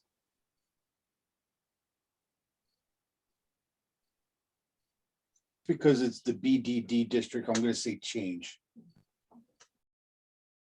okay. And I will vote to keep as is. There are 4 votes for change, 3 for keep, and 1 abstention. So the choice then is to change it. So the proposals that we had heard included changing it to 20 feet or creating a different standard for residential uses, residential structures, and business structures.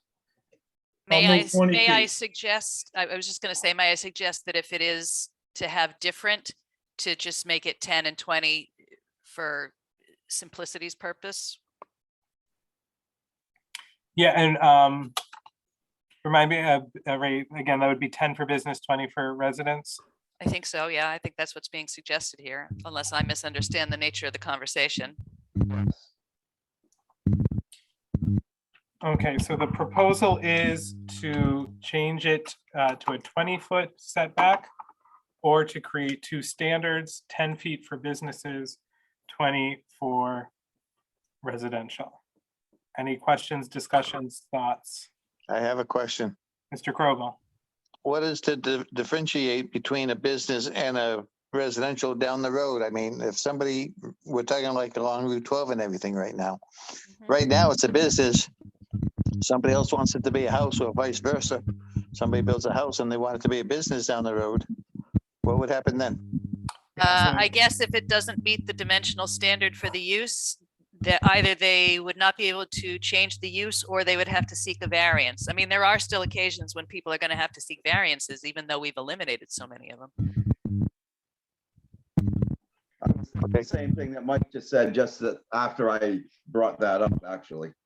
Yeah, so that would specifically be businesses moving to residences, because a residence at 20 feet would already have the 10-foot covered. Right. Yep. So yeah, so the residents then would have to apply for a variance. Correct. Great. Any other questions? Okay, so then the vote will be 20 for all structures, or 10 feet for business, 20 feet for residential. Mr. Krogel? 20 feet for residential. So the different two- levels, Different level. Yeah. Gotcha, thank you. Mr. Hill? 20 feet. Across the board. Yep. Ms. Salsi?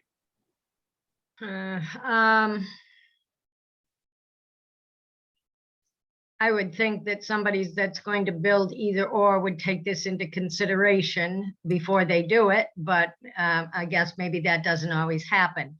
I will go with the different levels. Okay, different levels, thank you. Mr. Williams? Geez, now he's got me thinking about the variance, but I'm gonna go with the different levels. I'll make it consistent. Different Williams, I'm sorry, different levels? Yes. Mr. Lenke? I'm gonna abstain. Mr. Blackmer? 20 feet for all. Mr. Santos? Yeah, I'm all for making it consistent so the future can have either option, 20 feet. Business or residential. Doesn't happen often in my position, but with the deciding vote, I'm gonna go for two different levels. So that's 4 votes for 2 different levels, 3 for 20 feet standard, and 1 abstention. I will make that change for the public draft. Okay. Oh, such a fraught discussion over 10 feet. Yep. Sweating over here. Oh my God. Okay, this is a much easier one. Article 4C, Thompson Common Village District, TCVD. Article 4C, Section 1 intent. The purpose of the Thompson Common Village District, TCVD, is to encourage the protection, enhancement, and use of buildings and structures, or, as currently phrased, appurtenant vistas having historic and or aesthetic value, representing or reflecting elements of the cultural, social, economic, and architectural history of Thompson, discussed in the most current version of the Plan of Conservation and Development, POCD. You will see in the highlighted text, I have struck the word appurtenances, and that is the only change I have suggested.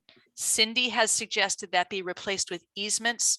I will tell you that the reason that I did not include easements there is because in Attorney Roberts' comments back to me, he suggested easements was just plain old not an appropriate term there.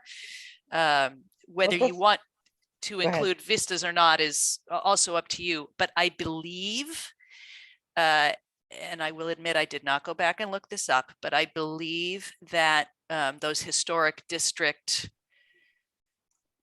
the historic districts do take either vistas or view sheds into account in the way that they're written, which is why it is written that way in the first place. But I can't say that I care about the word vistas one way or the other. All right, so I researched that whole thing originally, and basically that's the real estate word for easements. So the words, so it means the same. I'm saying to put easements in there because no, anybody reading this, well, I shouldn't say anybody.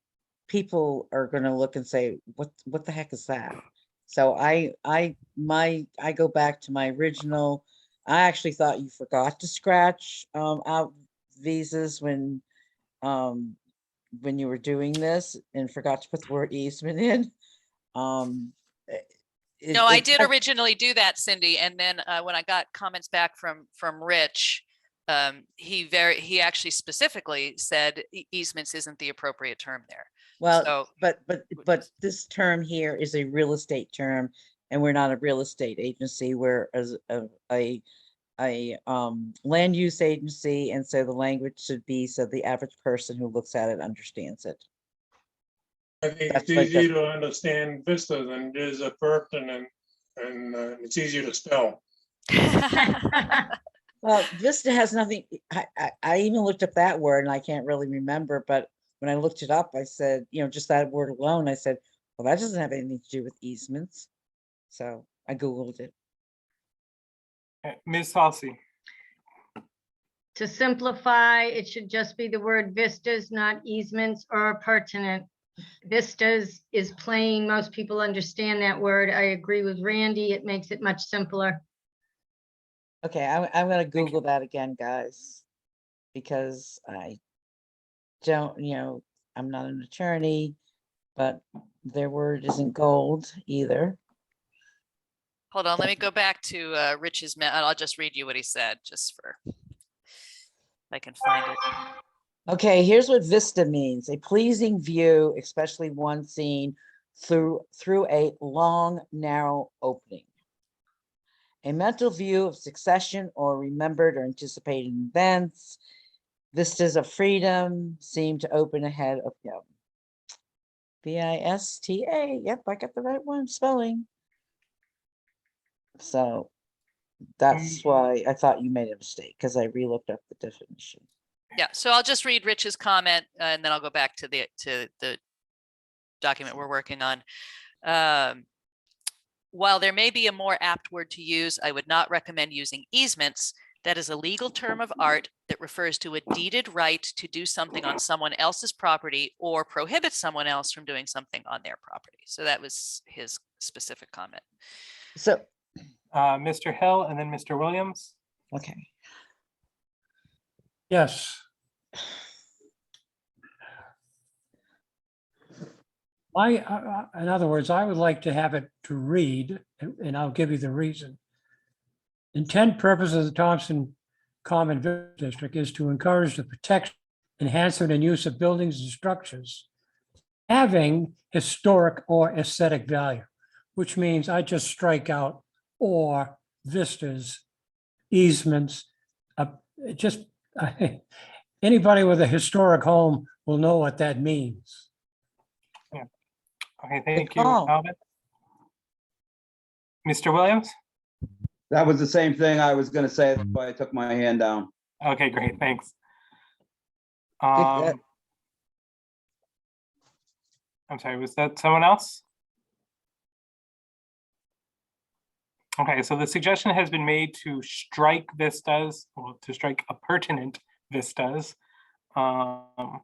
entirely. And the word or. And the word or, yes, of course. Yeah, thank you. Can't have that dangling or sticking around. Well, it changes the whole thing, Yeah, the whole meaning. yeah. Yeah, no, thank you for catching that, John, seriously. Any other questions or comments? That's because I woke up. Is there objection to striking or appurtenant vistas? Okay, I hear none. Thank you. It's gone. Bloop. You saved the tree. A leaf, a leaf. Okay, we're so close, guys. We're so close. All right, although this is one of the things that is going to require some discussion. Article 4G, Lake District LD, Article 4G, Section 3, General Development Standards, Dimensional Requirements. A, the minimum lot area for development on new lots in this district shall be that which satisfies the NDDH standards for septic and potable water and is not less than, suggesting striking 4,500 square feet and changing to either 10,000 or 15,000 square feet. Obviously, this ties into the rest of the net buildable area discussion. But again, since we're going in order in the book and sort of regardless of that piece of it, I feel like you want to take the Lake District separately anyway. So the two suggestions that have been raised are 10,000 square feet, which is roughly a quarter acre, or 15,000 square feet. And I can tell you that the motivation behind that one is that that is the suggested net buildable area that Marla has proposed for essentially anything that would be larger than 4,500 square feet. That's a very quick synopsis, but I'm sure you guys get that. Okay, Mr. Santos and then Mr. Hill. Do we happen to know the average lot size in Lake District?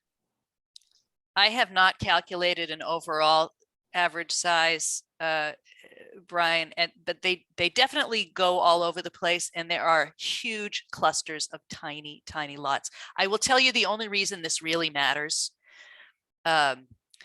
is that I took a look at the map, the zoning map, to see, are there even any subdividable properties where this would have a future effect? And the answer is yes. Yeah, there are. There are some properties that are definitely in the Lake District Yep. that could subdivide to get either a whole ton of 4,500 square foot lots, or, slightly fewer in each case, 10,000 or 15,000 square foot lots. So it is relevant. It's not just academic. Yeah, I just don't want to, yeah, that was where I was headed. It's like, I do not want to see over there a whole bunch of little pieces of property that look odd compared to everything else over there. That's why I was asking for the average. So it could be like decided, well, the average is whatever, 10,000, and it just seems to flow naturally over there, right? So I think we need to do a little bit more research on this one before a decision is made. The one thing you gotta keep in mind is what NDGH requires. They may not allow a 15,000 square foot lot in some places. It is true that your NDDH standards are your backstop for any place, anywhere that doesn't have the public water sewer access. I will say this, Brian, and I understand sort of your desire to research it more. Those two levels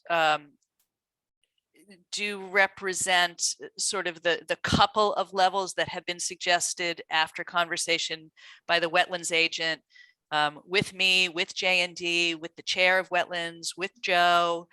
I think Cindy wasn't available at that last meeting, but regardless, to try to find that reasonable standard that removes as many burdens as possible without creating new unforeseen problems. So these were sort of the two we landed on. The reasoning between the two is just that the 15,000 square feet is the general suggestion that Marla has made for net buildable area in any area that does not have service from public water and sewer. And then the 10,000 square feet would be roughly a quarter acre that essentially would make fewer existing lots non-conforming. So those are the two rationales. And there you have it. Mr. Chair? So actually I've got Alvin who had his hand up, and then Ray who had his hand up, and then to you, John. So I Alvin, didn't see hear that. yeah, go What's ahead, that Alvin. order? Sorry. Well, anyway, I'll speak. I'm even at 15,000 feet, if it wouldn't pass for septic, you have a holding tank, which has to be pumped annually. So I'm still, my vote would be for 15,000 square feet, period. Thanks, Alvin. Ray? Years ago, when that land was broken up, it was broken up into lots by 40 feet by 80 feet.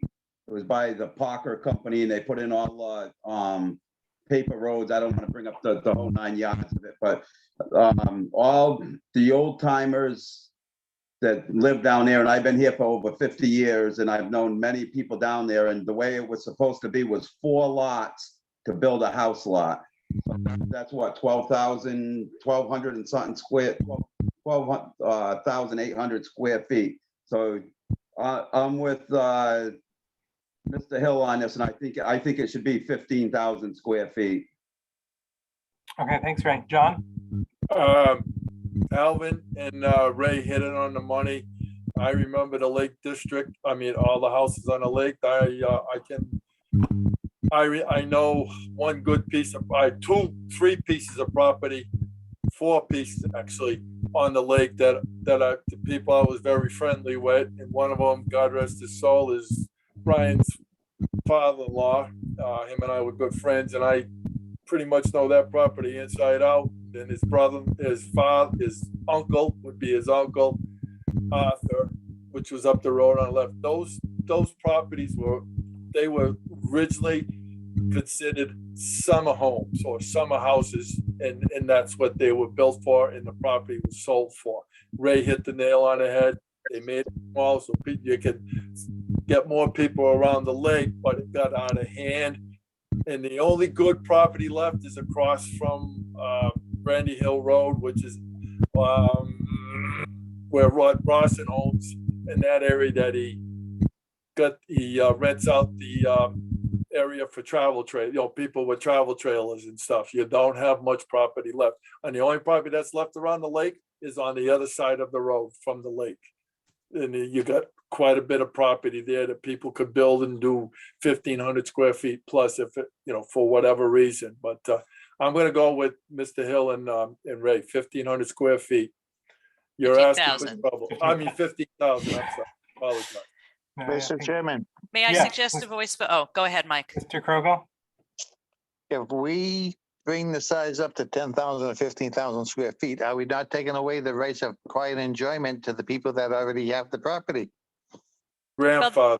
They become existing non-conforming, but your point is a good one, Mike. The reason that we went with the small lot size as it currently is was we chose to go in the direction of allowing more flexibility for existing homeowners.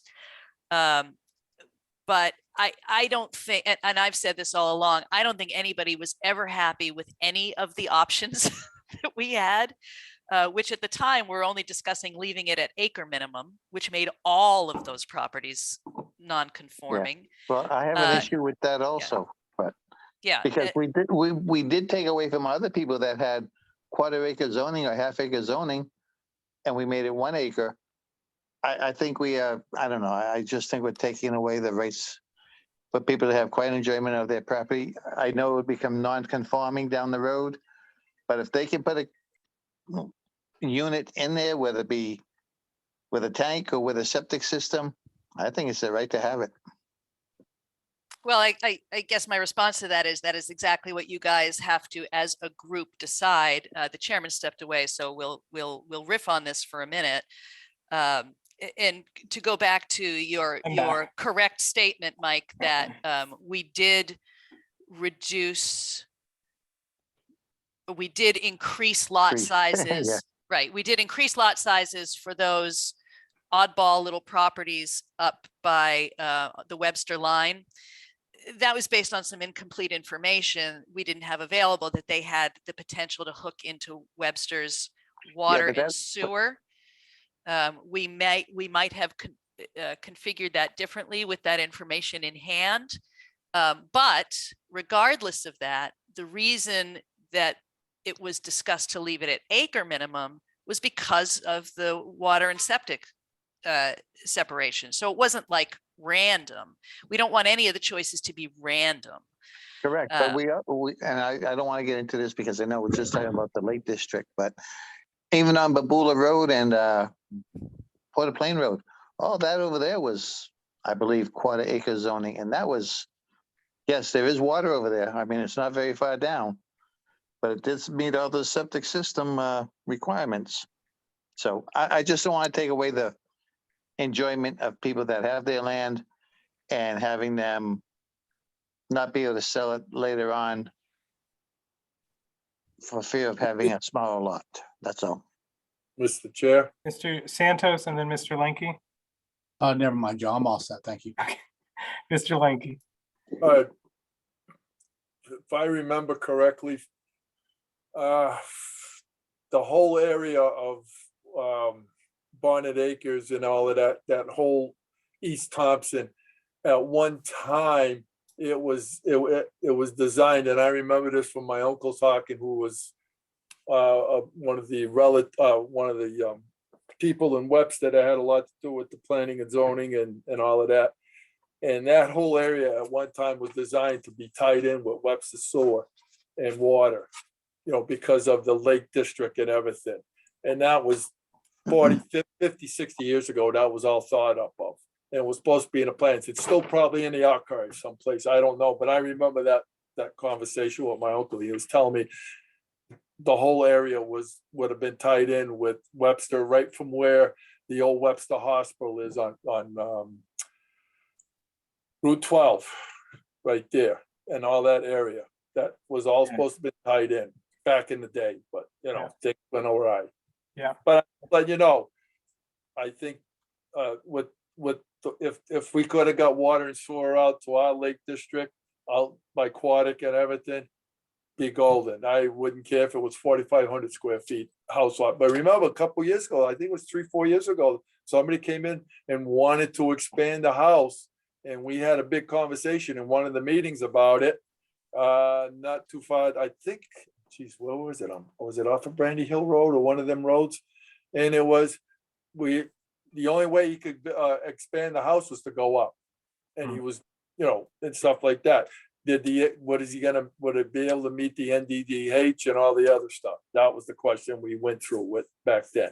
So that's something you need to think about. Yeah, thank you, John. So go ahead. Can I just make a statement on that R20 district, and especially the ones up by Webster? I know we've had a couple occasions where they thought they could go into Webster's water and sewer, and they were not allowed to do that. And so when you rezoned that in the R20s, you didn't just rezone it up in the Bonneville area, that area. You rezoned it all the way down to Sandam Road. There's a portion on Port of Plain that was R20. And so I don't think that we put a lot of thought into what would happen when you change those zones for the R20s to an RRED. That's just my comment on it. And I think that has to be really examined. I believe I mentioned that, and I know it's not going to be done now, but that has to really be looked at carefully. Because all those lots now are non-conforming lots up there. Thanks, Cindy. So what I'm going to suggest, if there's no further discussion on this, is again to do 2 votes. A keep as is, or to set a square foot minimum, and then A different square foot minimum, yeah, I'm sorry, yes, yeah, a higher square foot. a higher square foot minimum, yes. So to leave it as is, or to set a higher square foot minimum. And then if the decision is to add a higher square foot minimum, we'll do a 10,000 or 15,000 vote. Okay. So the first one is to leave as is or add a higher square foot minimum. Mr. Krogel. As is. Thank you. As is. Mr. Hill. Higher. Mr. Hill, higher. Thank you. Ms. Salsi. Higher. Ms. Salsi, higher. Thank you. Mr. Williams.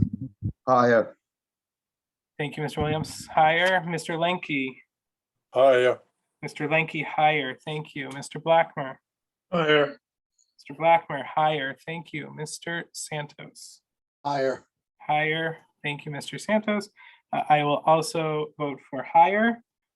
And so 7-1, the higher is the vote. Did I miss anyone? I don't think so, because Charlene dropped off a while ago, right? Okay, great. Oh yeah, I have 8 on the last vote. Okay, brilliant. Thank you. So now the question will be 10,000 square foot minimum or 15,000. Mr. Krogel, Abstain. Mr. Hill, Alvin Hill, 15,000. Ms. Salsi, 15,000.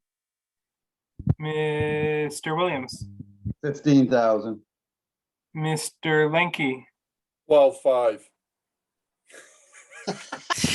Thank you, Mr. Lenke. It's Mr. not one of the Black- choices, JB. All right. 15. Thank you. Mr. Blackmer, 15. Mr. Santos, 15. and I will also vote for 15. So it's 7 in favor of 15 with 1 abstention, 15,000.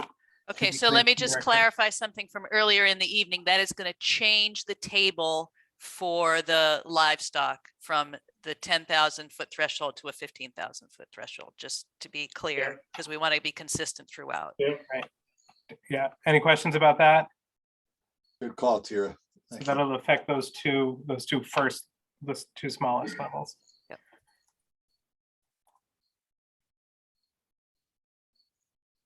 Okay. All righty. This one is a fairly simple one. Yay.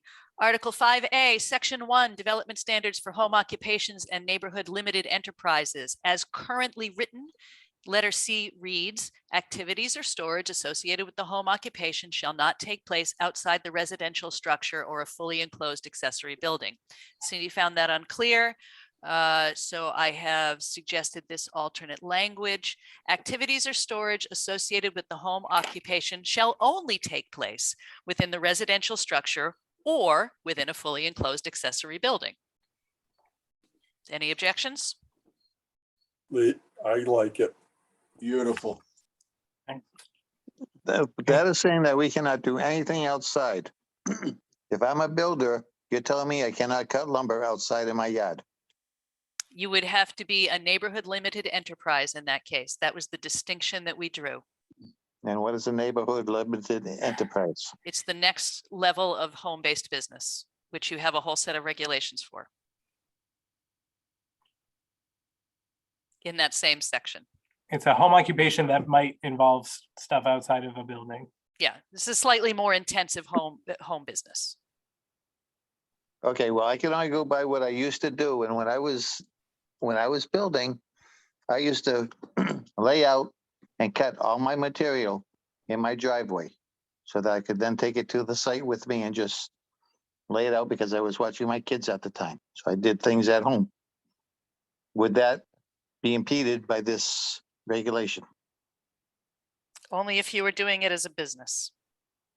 Oh, if I'm building houses, well, I don't know. If you're but I building a was- house, we don't care what you're doing. That's the but it that's the was a building house for- department. It was a house for a different site. I was prefabbing the stuff, the material. Yeah, that's fine. That's your personal use. Okay, thank you. Mr. Williams, No, we just approved that guy down in Grovenerdale, for that, car detailing business. And so that's working outside. Would that interfere with somebody like that? I believe in that case, Ray, he was doing detailing not in his own property, but at other people's properties. But if he was I thought doing he it, was doing it right there, because we're worried about, cleaners and stuff like that going underground by the river. I think the questions were asked, but I believe what his response was is that he wasn't doing it there. I could That's be, correct. I could be wrong, but I'm pretty sure. Ray, I what- I do know that it was, the building was owned by Randy's grandson and nephew or something like that, so I'm sure he remembers that too. Yeah, but he was being mobile. Everything he was gonna do was mobile, Ray. He was Yeah, gonna. yeah, correct. okay, I wondered if, Okay, you know, but if that was- in that but- case, yes, but what if somebody else is doing it in their yard? Well, Then they then- just have to apply for a neighborhood limited enterprise. Okay. And kind of like, but what Mr. Krogel said, you know, what he was doing was a business thing, because he was in business and cutting rafters, say, at his house and then bringing them to another house that he was building as a business. So with that, knowing that, would that impede somebody? The way it is constructed, a home occupation is something that occurs essentially entirely out of sight of your neighbors, right? It happens either fully within your home or fully within, say, an enclosed garage or a barn or whatever. If it involves anything that could potentially be considered a nuisance, but is still reasonable to propose as a home business, one of the novel things that we adopted, and it was, it was actually a suggestion from NECOG, which, the commission accepted and we worked on for quite some time, is the idea of the neighborhood limited enterprise, meaning it's something that might generate some activity outside, might generate some traffic. The example that we used at the time was like an antique shop that got opened in a barn, right? They might have customers in a way that somebody who just has a single client coming into their home office would not. So that was a way to specifically allow things that are not covered by the home occupation, but are still desirable to allow someone to do as a home business. That's the entire reason that exists. So yes, the short answer to your question is yes, it's just a different type of permits process. Can I interject here? But can I ask one question first, Tara? Can yes. you move that page back up so I can read that again, please? Oh, With- yes, yeah, I'm sorry. I didn't realize yeah. I'd scrolled down. Yeah, thank you. Okay, so go ahead, Cindy, and then Alvin's got his Okay, hand up. so to what Mike said, as far as him doing his prepping his material to bring to work site that he's getting paid for. If I got a complaint on that, then I would go out and ask him what he was doing. And if he was making money off of what he was doing, it's considered a business. And then he would, under the new regulations, it would be a neighborhood limited enterprise. Under the old regulations, we would probably have said you have to have a home occupation permit. As to what Ray said about the car detailing, if you're talking about the one on Riverside Drive, that was on Riverside Drive, Ray? Yes, that was the one I was talking about. Okay, so he moved to Port-au-Plaine, and again, he was still off-site. But then he called me up and said that he wanted to do on-site, and he would do his on-site in the garage. And I went and checked out the garage, and it was completely enclosed. There was nothing being done outside. So I adjusted at this point. Now I had I could Cindy, the permit. So I gave him the permit because it's in the garage.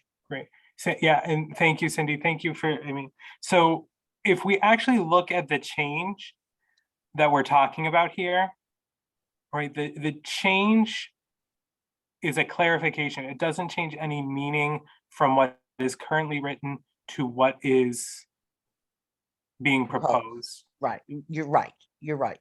It's just that- Alvin, quickly. Yes, quickly, anyone with any kind of material outdoors, given the cost of today, you don't leave it outside.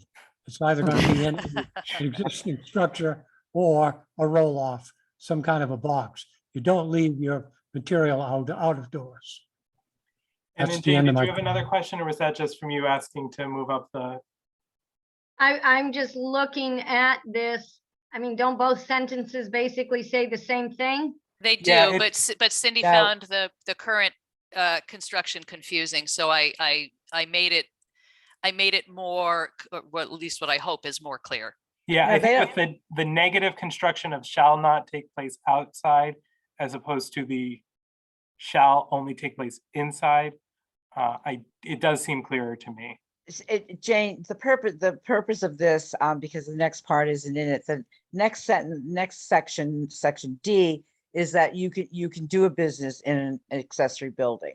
And I said, Okay. well, this conflicts, and Tara still disagrees with me, and I still disagree with Tara. So, But regardless, you think this is clearer. yes, it definitely is. That's all I care about. Okay. So any objection to making that change for clarification's sake? Okay, thank you. I hear none. Okay, this is a lot of words for what is essentially going to be a yes or no. Article 5A, Section 6, wireless communications. There are no specific edits here. Cindy brought up the point, and it is a valid point. Why is the commission addressing this issue in our regulations, since the Siting Council regulates wireless communications? The only regulatory issue for zoning is setbacks, which will be reviewed when applicant applies for a zoning permit through the building office. And her observation is this way states in the book. My response to that is, yes, we did talk about this when we did the updated 2020. And Cindy is absolutely correct. We have no jurisdiction over wireless communications. However, many towns, including Thompson, continue to have these sections in their books on the principle that when you express preferences, responsible developers of these entities often will try to adhere to them. But if they don't, you're absolutely right. We have no control over it. So that was the reason we kept it in the first place. If you guys want to save space in the book and get rid of it, I don't care. But given your choices in the past, I would say you have expressed previously a preference to leave it there for that reason. Mr. Hill. So just to add a comment to that is, yes, when I went to review, all the regulations have it in there. So the only other question I have on this is, we don't list in our table of uses whether where you can put a telecommunications. Well, since we actually have no jurisdiction, I'm not going to sweat that one. Well, but I'm being jokey, but that might be something to revisit later. I can remember years ago, in Putnam, it had come up, and somebody wanted it on a residential property, and everybody just went up in arms about it. So I think we were on the cusp of the Siting Council doing it. So I just had that thought in my head. That's all. Thank you, Cindy. Mr. Hill? Yes, the town makes money on communication towers, especially when they upgrade or putting in structures around their particular site. And we should have something in our regulations that just recognizes the fact that we are aware of these communication towers. Okay. That's my comment. Any other comments? I guess I would just ask, is it the consensus that we leave it as is? If there's strong feeling that we should just jettison it because it doesn't really have any genuine teeth, again, that's fine. My feeling is that you guys have discussed this and left it that way on purpose 2 years ago. But it was a fair question to raise. Oh, yeah. How often has anything of a communication tower come up in this town?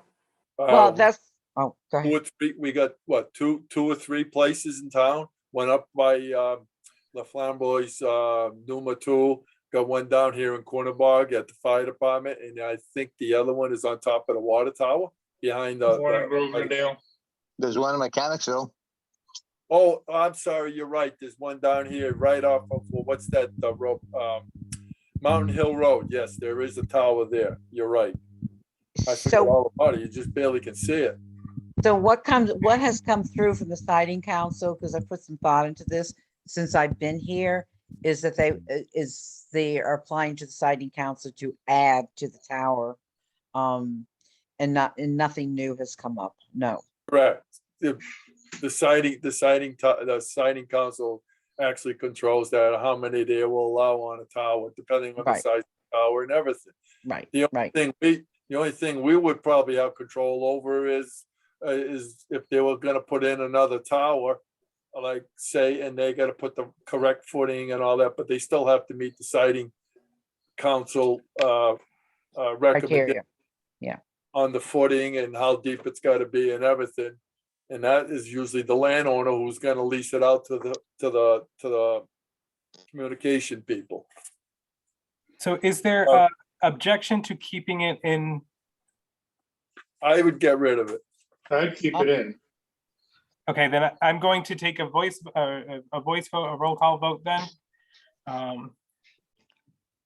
Mr. Hill, Just a quick comment on what Yeah. the headline is wireless communication. What we're forgetting or not aware, 5G, they're proposing putting a lot of these communication 5G on telephone poles. That's coming down the line. It's already started, Mr. Hill. okay, so the vote to be called is to keep this section in or to eliminate it. Mr. Krogel, Keep it in. Mr. Hill, I'll keep it in. As is. Ms. Salsi, Keep it in. Mr. Williams, Keep it in. Mr. Lanky, Eliminate it. Mr. Blackmer, Keep it in. Mr. Santos, Keep it. and I am a vote to keep it. So 7 keeps, 1 eliminate, it will stay in. Thank you. Signs.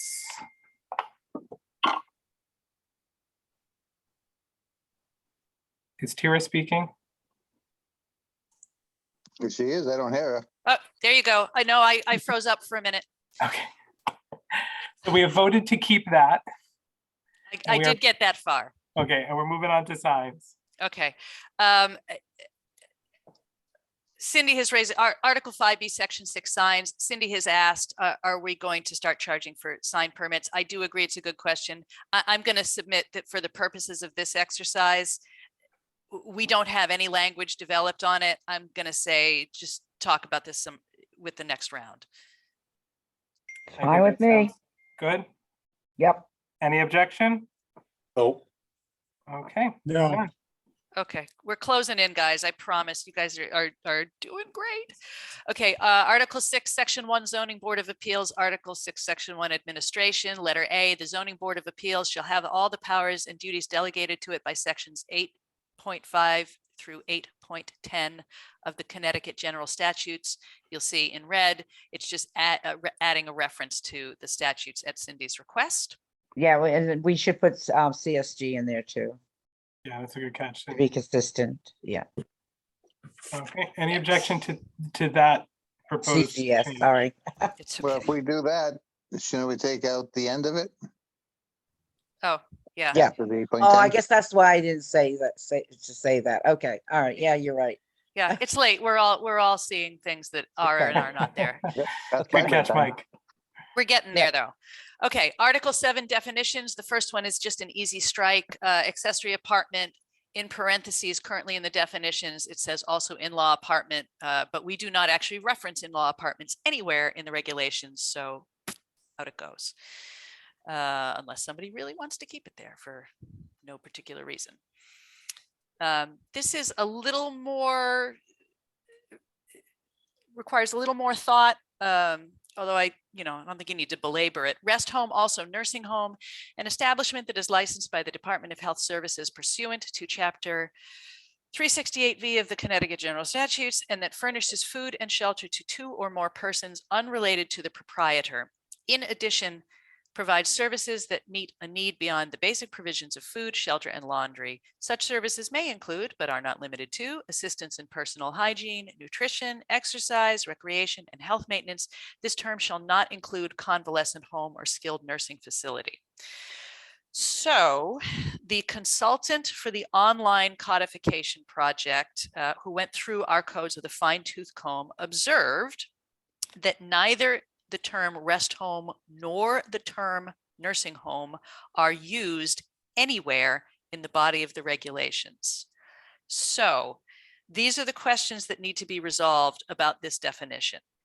Should it just be completely removed? If it is not to be removed, how do we pull that into the table of use, the tables of uses? Do we just sort of move it under the other things described as care facilities, which is already a use permitted in all districts with site plan review by the commission? Or is it different than that? So 3 questions for one definition that is never referred to in the text of the regulations.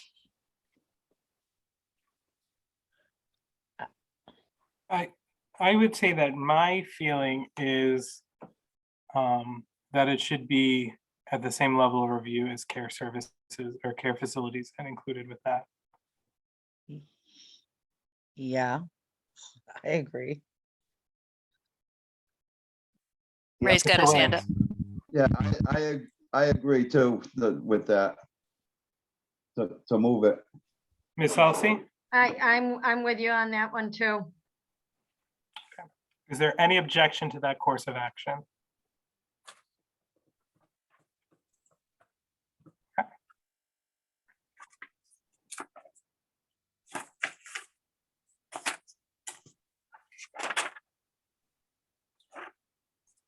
I'm okay with that. Okay, so here is another of the observation made by Deb, the consultant on the online codification project. She has observed that it is it's inefficient essentially to have the tables of uses both in the districts and as an appendix. I think that becomes particularly apparent when you're using it online. Now, we did have this very discussion when we created the tables of uses, and the reason they're in 2 places is because I think for the most part, we agreed that most people are only looking at their particular property where it happens to be, but that Cindy observed at the time that she thought it would be easier for her to have them all together in one place. And it is theoretically possible that somebody could go sort of doing a compare and contrast to areas in town if they were looking to cite a certain use. And at the time, Cindy and I had differing opinions. I don't know that we still do, but I still feel very strongly that probably the vast bulk of your users are only interested in what they can do on the actual property that they have or that they are actually looking to buy. And therefore, they would only be looking in one district as opposed to having to flip back and forth. But I think it's a simple decision, but I think you guys should just decide, and then I can tell the consultant which way we're going to go. So if it helps your decision, I have to be very honest. I've never even looked at that section. I just go right to the section because my which- book is tabbed. To which section? In the book itself, not in the appendix. I've never gone to it. You go to the districts. I go right to the district. Well, I 'Cause do I'm- think that makes the choice simpler. Yeah, Because and that was would've my been idea in the first place. That would have been my preference, but I'm, not a hill I'm willing to die on. Does anyone strongly feel the other way? Well, isn't that what we did, why we did all of this? So nobody didn't have to go from A to Z back to D and all this. We tried to keep it in one area. So if we got it all, like Cynthia just hit the nail, is that she goes right to the districts. So wouldn't that be much easier than, Yes. going all the way, have to go to it as Tara says, appendices. But the thing is, just keep it with the districts. If that, just said it. So People is there come any up- objection to that course of action? Nope. Okay, Okay, I like that. All right, Sorry. so we sort of talked about this one earlier, and I think we've already agreed to pass on it until we start talking about this in more depth, possibly in early 23, but definitely with an eye to the 23 update.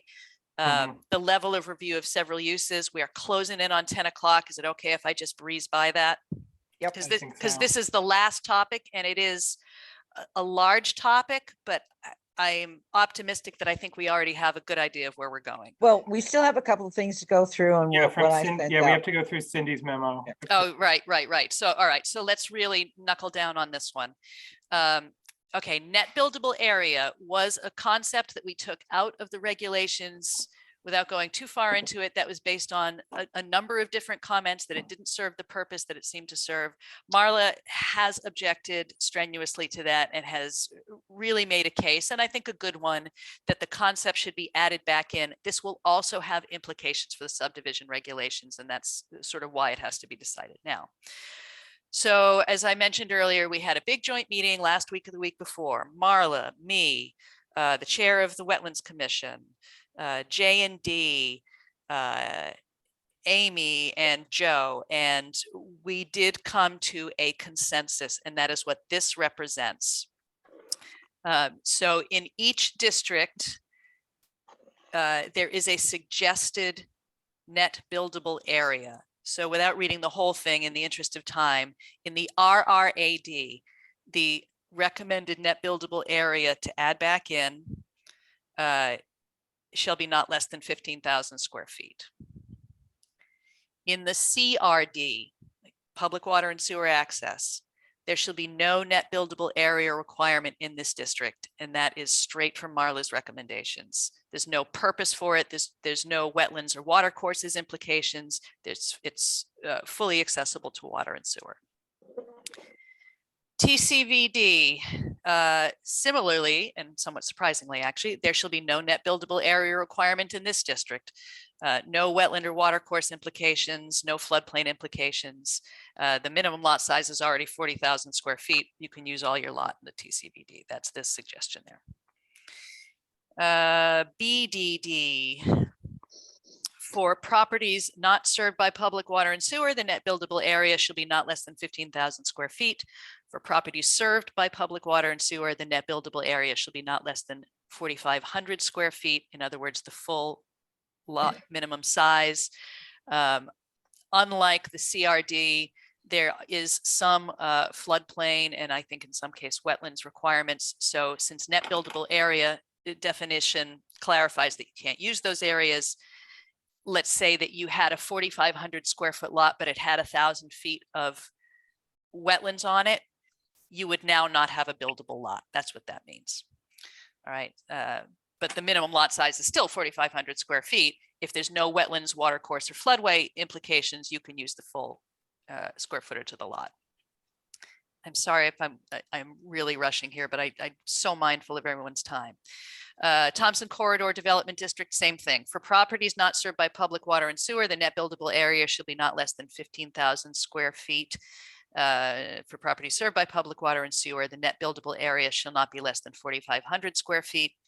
To be clear, on all of these 15,000 square foot net buildable area requirements, that is still with a minimum lot size of 40,000 square feet. You just have to have at least 15,000 square feet of buildable area. That's what that means.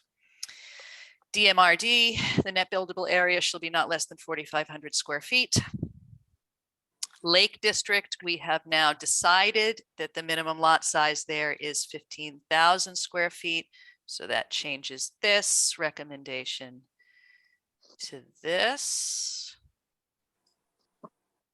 Right, so the minimum lot area for development in new lots in this district should be that which satisfies the NDDH standards for septic and potable water and is not less than 15,000 square feet.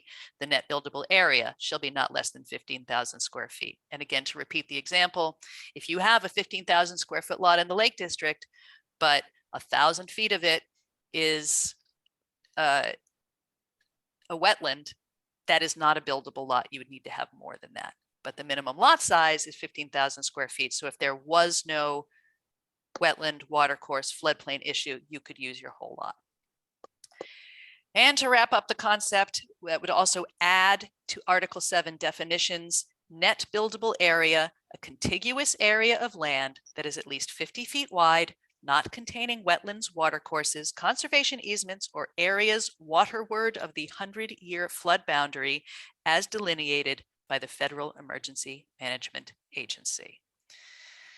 You guys got all that? Mhm. You've Yeah. seen them. You've seen Yeah. the memo. I know you've seen this before. So Okay, is there any question, comment, concern about these proposed amendments?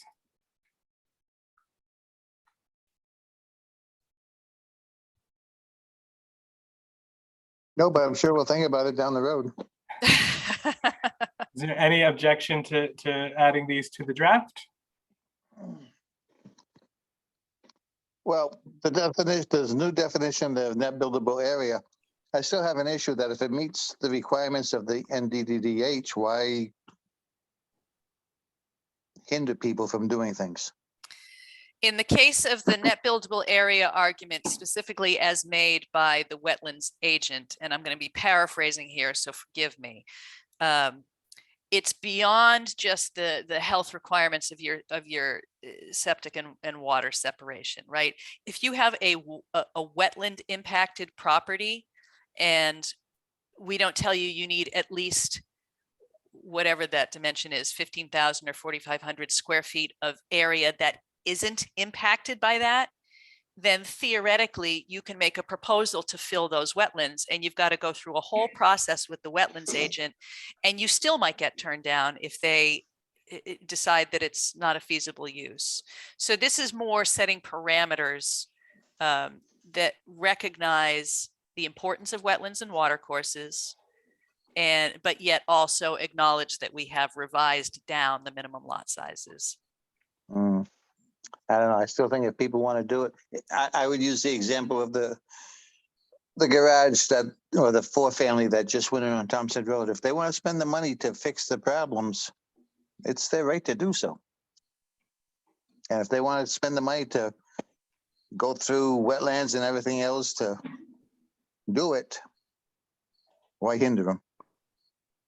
Mr. Chairman, thought. may I suggest another voice vote on this? And that is not to shut off any conversation, but just because I think it's clear that there are probably differing opinions here, and I think we should just register those opinions. Yeah, for sure. Yeah, no, definitely. Okay. And Mr. Krogel, we'll start with you. Okay, which one are we voting on? To add the concept or not, essentially. Add the concept of Net buildable area. No. Okay, thank you, Mr. Krogel. Miss Salsi. You don't want Al, you've been going Alvin next. I'm If you- sorry, If yeah. you want to go in the same order, No, I don't yeah, I did. really I- care, but No, thank you. I skipped Alvin. So a no vote keeps net buildable area out. A yes vote puts it in. Mr. Hill. Yes, leave it in. Ms. Salsi.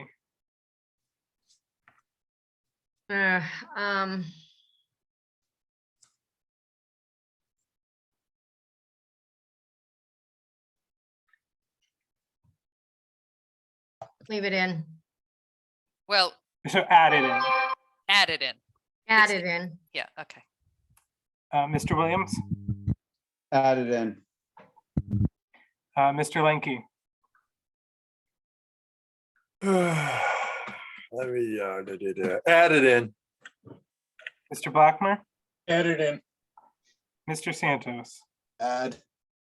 and I would vote to add it in as well. That's 7 for adding it in, 1 to leave it out. Okay, that is the end of what I had prepared.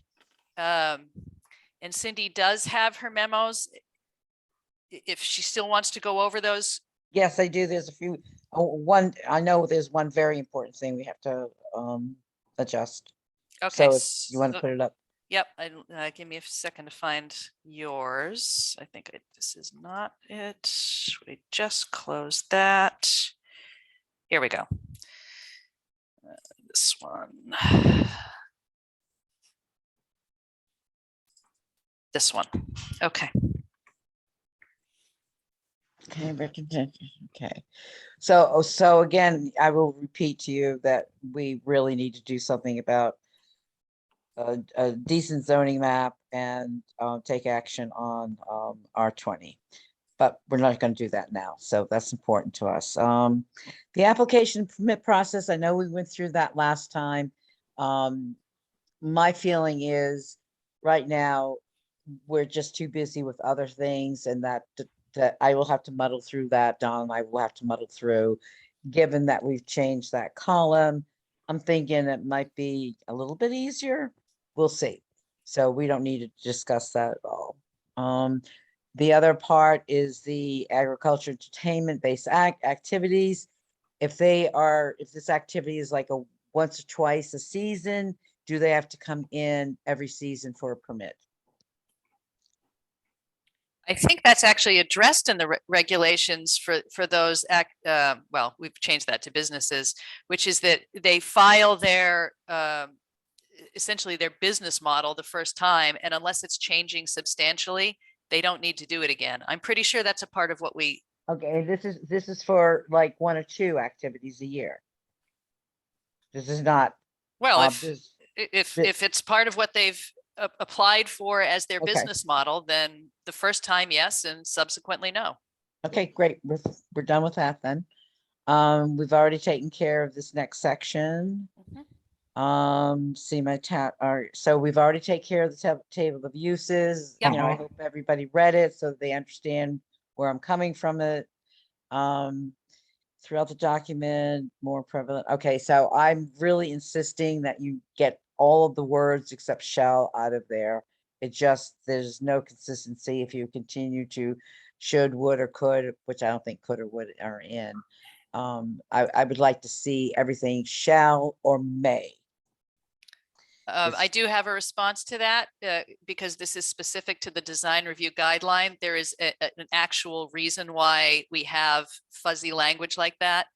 As we were instructed by NECOG, our ability to dictate aesthetic choices is in fact limited unless it's a historic district. But on the same principle that we are including wireless communications regulations, even though we have no jurisdiction, those design review guidelines are things that developers can be shown and given to indicate preference. So go ahead. I'm sorry. So therefore, we can't make it shall. So put may instead of should or could, should or. Well, we should. actually have a lot of shalls, but it's some of the other language that you seem to object to that we put in because of this, right? So it's like shall be encouraged. Right, shall be and avoided. Exactly, may just as a piece of language, and Gives them- especially as a legal piece of language, it definitely emphasizes that it's optional, whereas should is still optional, but it's kind of disguising that it's optional. That's the reason it's like that. Yeah. It's like a strong suggestion. All right, so what I'm telling you guys is telling the board is to make a decision. Is it may and shall throughout the document? So it is that's shall, my right? There's a suggestion. lot of, I'm looking at the design review guidelines right now, and it's all shall. No, there's a lot of should, would, and should be something, you know. Joe, Right. I think that matters whether you're looking in the TCVD, which is a historic district, That and might be right. therefore the language may be shall, if you'll pardon the. But that is the only district where that applies. Excuse me. Okay, all right, so when they come in, I say, oh, maybe I'll do it, maybe I won't, so I have to go with that. Okay, that's fine. Yeah, but that is literally how it is. Okay, well, I just think it's unprofessional looking myself. And it doesn't give you that this person has to make a decision, or if they don't have to make a decision. You know, so, okay, that's my comments on it.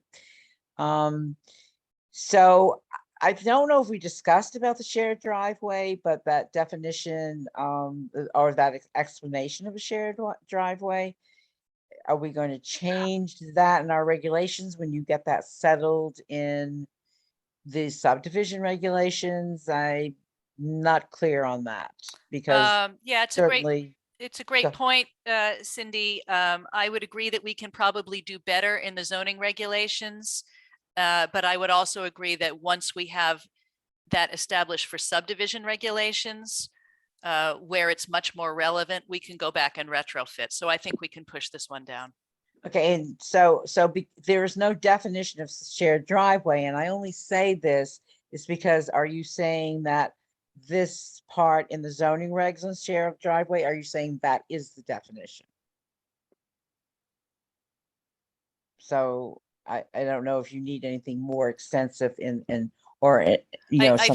Yeah, I think I see what you're saying. If the commission would like, I can try to add into the draft a definition of shared driveway to include. I think that's a reasonable thing to ask here. Yeah, I would support that if there's no objection. Run that back again. Actually, sorry, that may be my last contribution. I actually have to run to handle something on campus. So I apologize. Mr. Blackmer, can you take us home? I hope so. Thanks very I think much, we're everyone. almost there. I'm really sorry to run, but really, really good work tonight, and I'm really grateful to everyone. Thank you. Good night, Joe. All right, so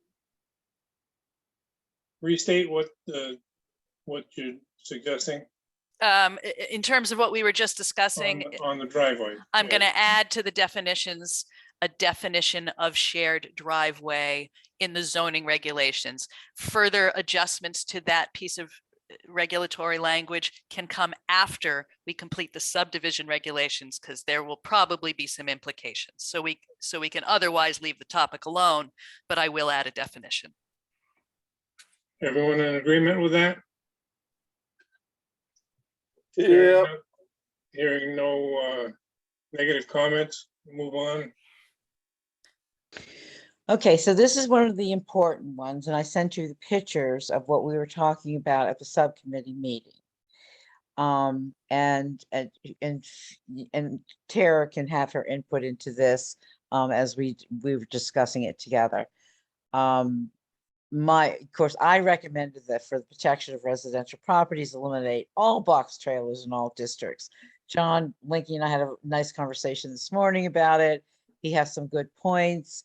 My really important point here is just to eliminate, if you don't want to do all districts, the districts that you're allowing the box trailers in, which is the commercial districts that has residential properties, eliminate it at least in the residential property, that you cannot have it on a residential property. And or make regulations that, yes, you can put a box trailer, because that's a very popular concept nationwide of converting box trailers into a usable dwelling, whether it's accessory for storage or whether some people are using them to build houses, to make their homes. So make some construct some regulations of a box trailer that remains permanent on the property. I'm gonna have to interject with you on that. Your definition of box trailers, what I explained to you this morning, a box trailer is a trailer that is towed over a road with a set of wheels and landing gear. That is considered a box trailer. What you just said about people using storage containers, which are all steel, and you got companies now of making them so they can build houses with nice designs and everything.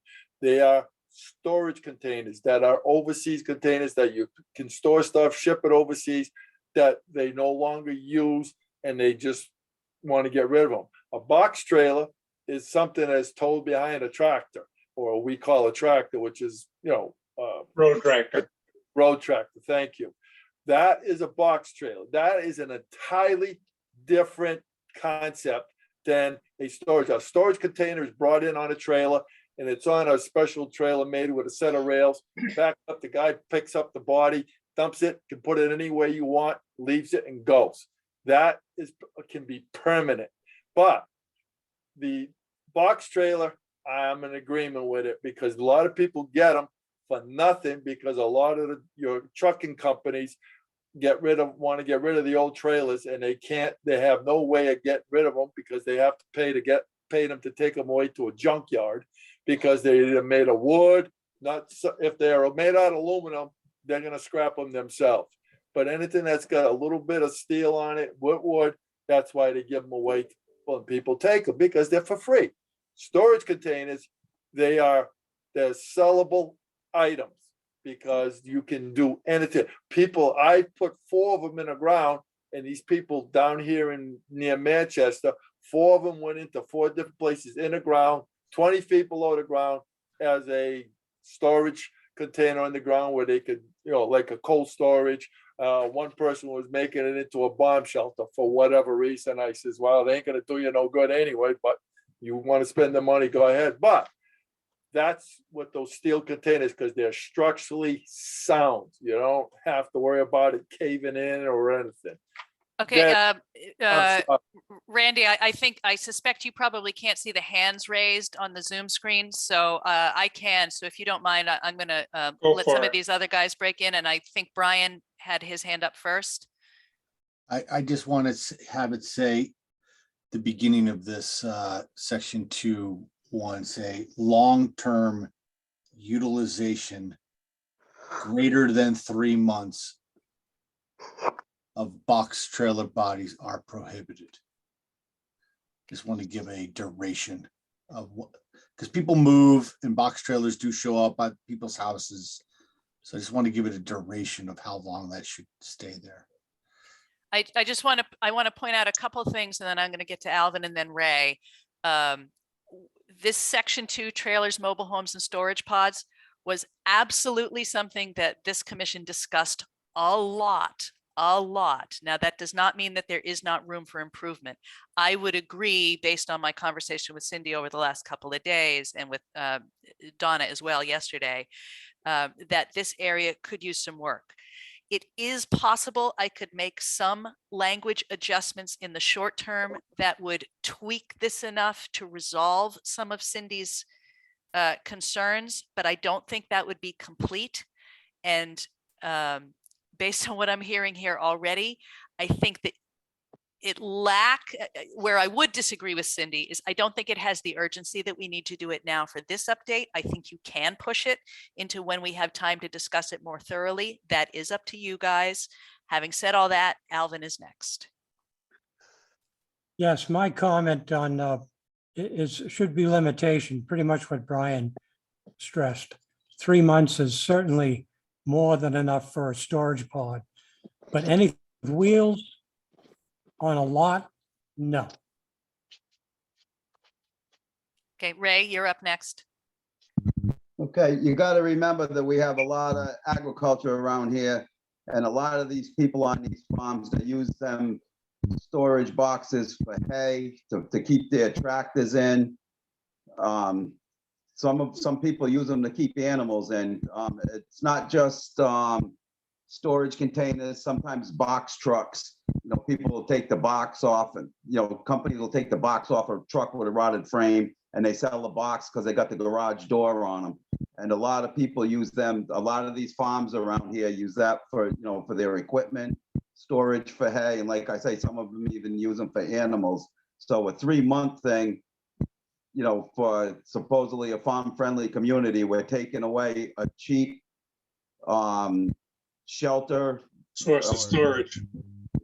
Yep. Cheap Okay. storage.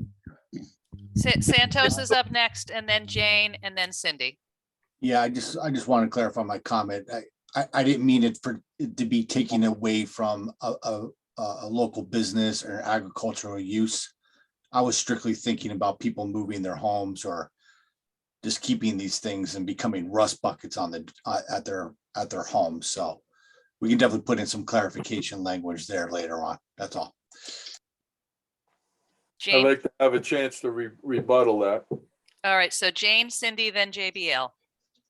My thoughts are you are tying the hands of a farm community when they are a necessity for a lot of these farms and smaller places for storage. I think we need to if you said, Tara, that you can tweak it and put things in, I'd like to see that before we make a decision on that. Right. Okay. So here's my thinking on, I'm sorry, I did say Cindy next. Cindy, then JBL, and then I'll Okay. address that. All Jane. right. Number one, box trailers are not allowed, on our current regulations are not allowed in rural residential district, common residential district, or Thompson Common Village District, or Lake District. So that so that sort of offsets what you're saying, Jane, is that, and I think I forget who has said it about the farmers. They technically, they're not supposed to have it. I agree with you on the farmers that, you know, if it's a business, etc. My immediate fix to this, and then we can go into depth with it for the next year. My immediate fix is to take out that their box trailers are prohibited in all. Is this the way it reads, or is this what I put in here?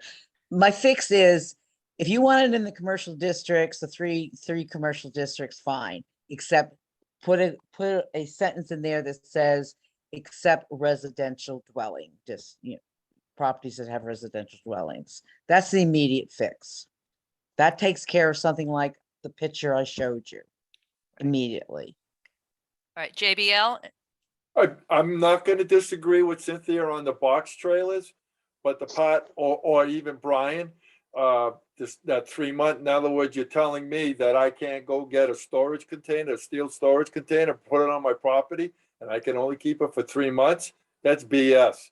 If I want to put one in and store my tractor and my equipment and everything, instead of putting up a building, I'd rather go get one of them, because it's cheaper in the long run. But so that's my, I just want to point out that we are looking at one provision in this section. I believe there is some language for each of the things that have been addressed here. I Mhm. don't think any of that language addresses exactly what Cindy is suggesting. So I- this is my suggestion, and then it's Ray and Jane, and then hopefully we can move on to the last topic. My suggestion is that, given what we've heard here today, I can look at it tomorrow, try to create a few, and I would almost call them like some patch language to get us through until we can discuss it more fully, to address some of the very specific things that have come up tonight.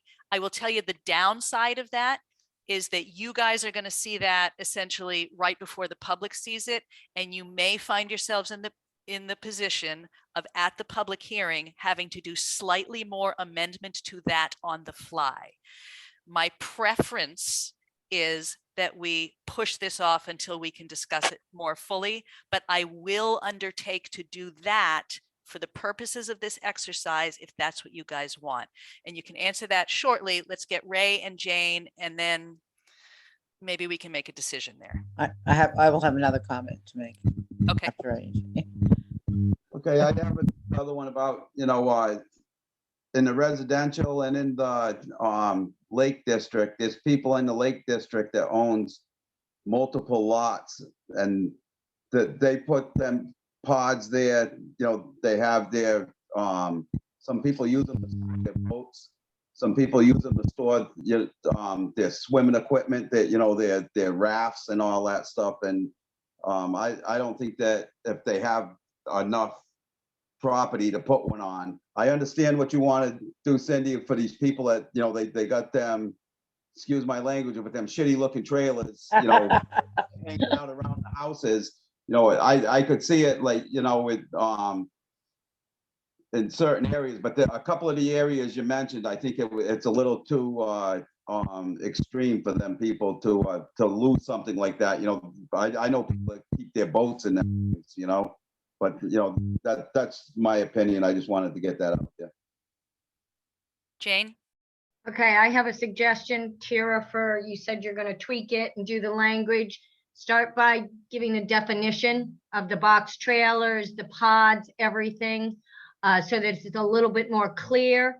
I do understand Cindy's concern, especially with the last meeting where she was having to deal with someone who was trying to sell their house next to a home that had some pretty unpretty looking trailers on their property. So I think start with a definition of what these things are, so that we're not taking away what some people might need. I know that there are people who their houses have caught on fire and they've had to get their stuff out of the house, and they've had these brought in to be able to do the storage until the house is repaired. And it took longer than 3 months.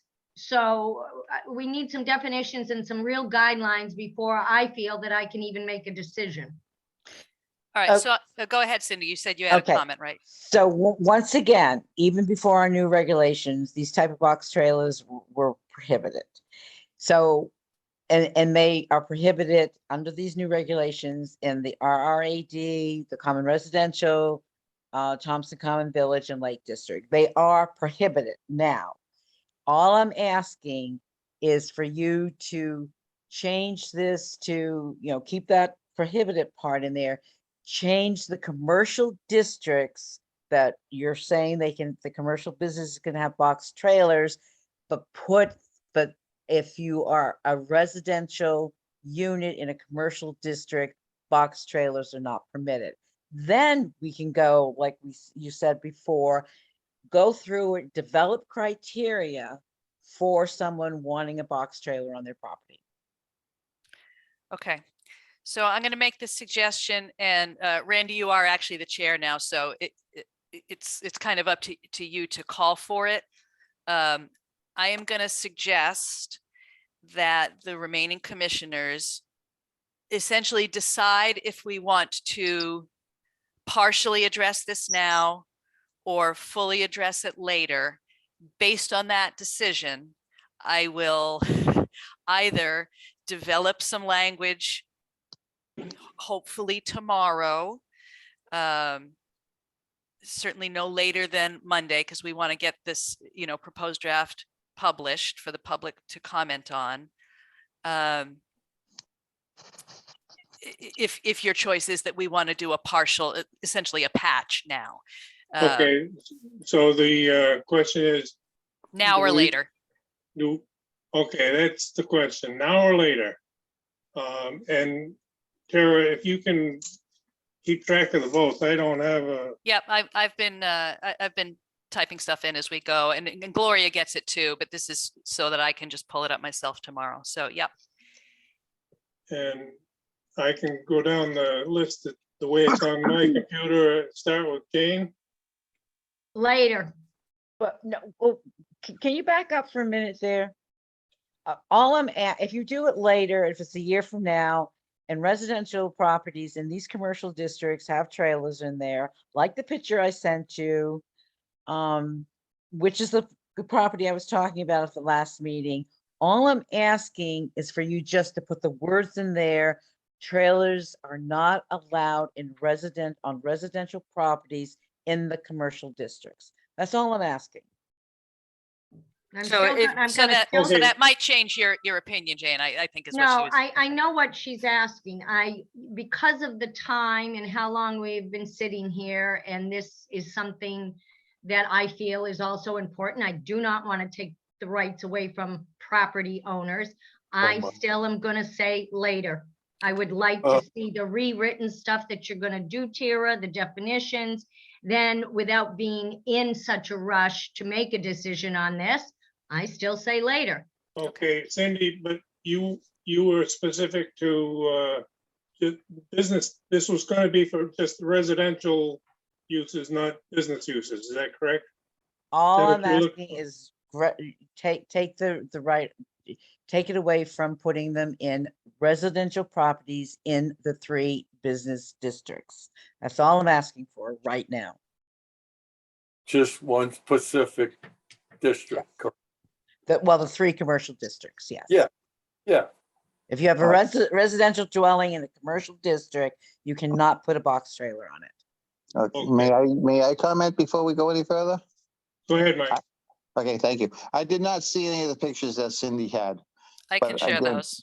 Okay, but I couldn't get anything you guys have sent out. But anyways, I still believe that the citizens have a right, and we are not the pretty patrol. If we don't like the eyesight, then that's our choice. Others people may like the eyesight, and I don't think we should be infringing upon other people's. Yeah, well, pictures that I don't know whether you're going to put those up there or not, but the pictures the trailers that she had pictures of, you don't want next to your house, I'll tell you. That's right. And that's where that woman wanted to sell her house, correct? Yes. Yes. And you know what is whatever you decide, and if you decide it could go everywhere, that makes my job easier. I'm just thinking of. Well, the I think we had discussed this at the last meeting. Did that woman go to the neighbor? Did she try to get him to move it? I just feel that this needs to be looked at more before we take away the rights of the property owners. I'm not into rushing anything. So is that an official vote for later, Mike? Yes, it is later. Okay. Mr. Linky, Now. Not, do it now. Get it over with. Alvin, Oof. To be No, no. clear, whatever we do now is still just a patch, but Yes, but a patch is better than nothing right now, yep, instead of waiting a year. I So got we're you. not gonna end up waiting a year. Well, we don't have to wait a year. We can still address this before it goes Yes. to the public. There's no rush in going to the public. Exactly. all right, so what was your vote? Mine was later. We're on Alvin now. Alvin, I'm back and forth with this. I like all the opinions. I'm going to say no. so not, okay, you're saying no. Ray I'm gonna say later. and Brian, I'm sorry, I just want to ask one clarifying question. If I say now, Terry, you're gonna update the notes tomorrow? Well, I'm gonna start Yeah, doing creating the patchwork. presentation draft tomorrow. If I can manage my time well, I might be able to get it completed tomorrow, probably no later than Monday. I do turn these things around pretty quickly. Yeah. Um, You've made up my mind now, and I'll also say, yeah, no pressure, Tira. Thanks for coming in. All right, Randy, it's up to you. and I'm gonna say later because I think that we need to put a little more effort into it than I want to spend tonight. Okay. Exactly. All right. So to be clear, that is 4 votes to address this essentially fully later versus 3 votes to put a patch on it now. So the laters have it. Okay. All right, and moving on. there's one more topic on here. The general topic is one we agreed to delay, but it looks like Cindy has some more limited specific recommendations right now. Tara, I only have, I don't have 3 nows. So I was just wondering who the third one was. Lenky, Santos? Lenky, Hill, and Santos. Okay, so are we good? We're good. Go ahead. Thank Okay. you. So yes, I do feel that the whole gravel operation regulations are out of order, which can be dealt with later. But this part, and I don't know how we got this got away from us, but what you have now is these A to G can be waived,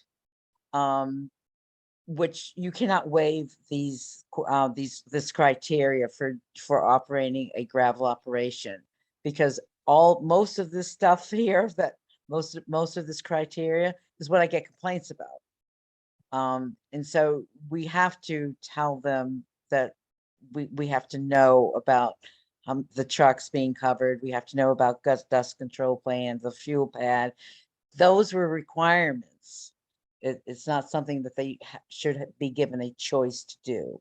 So I would like to see that changed immediately. It's an easy fix. Ray?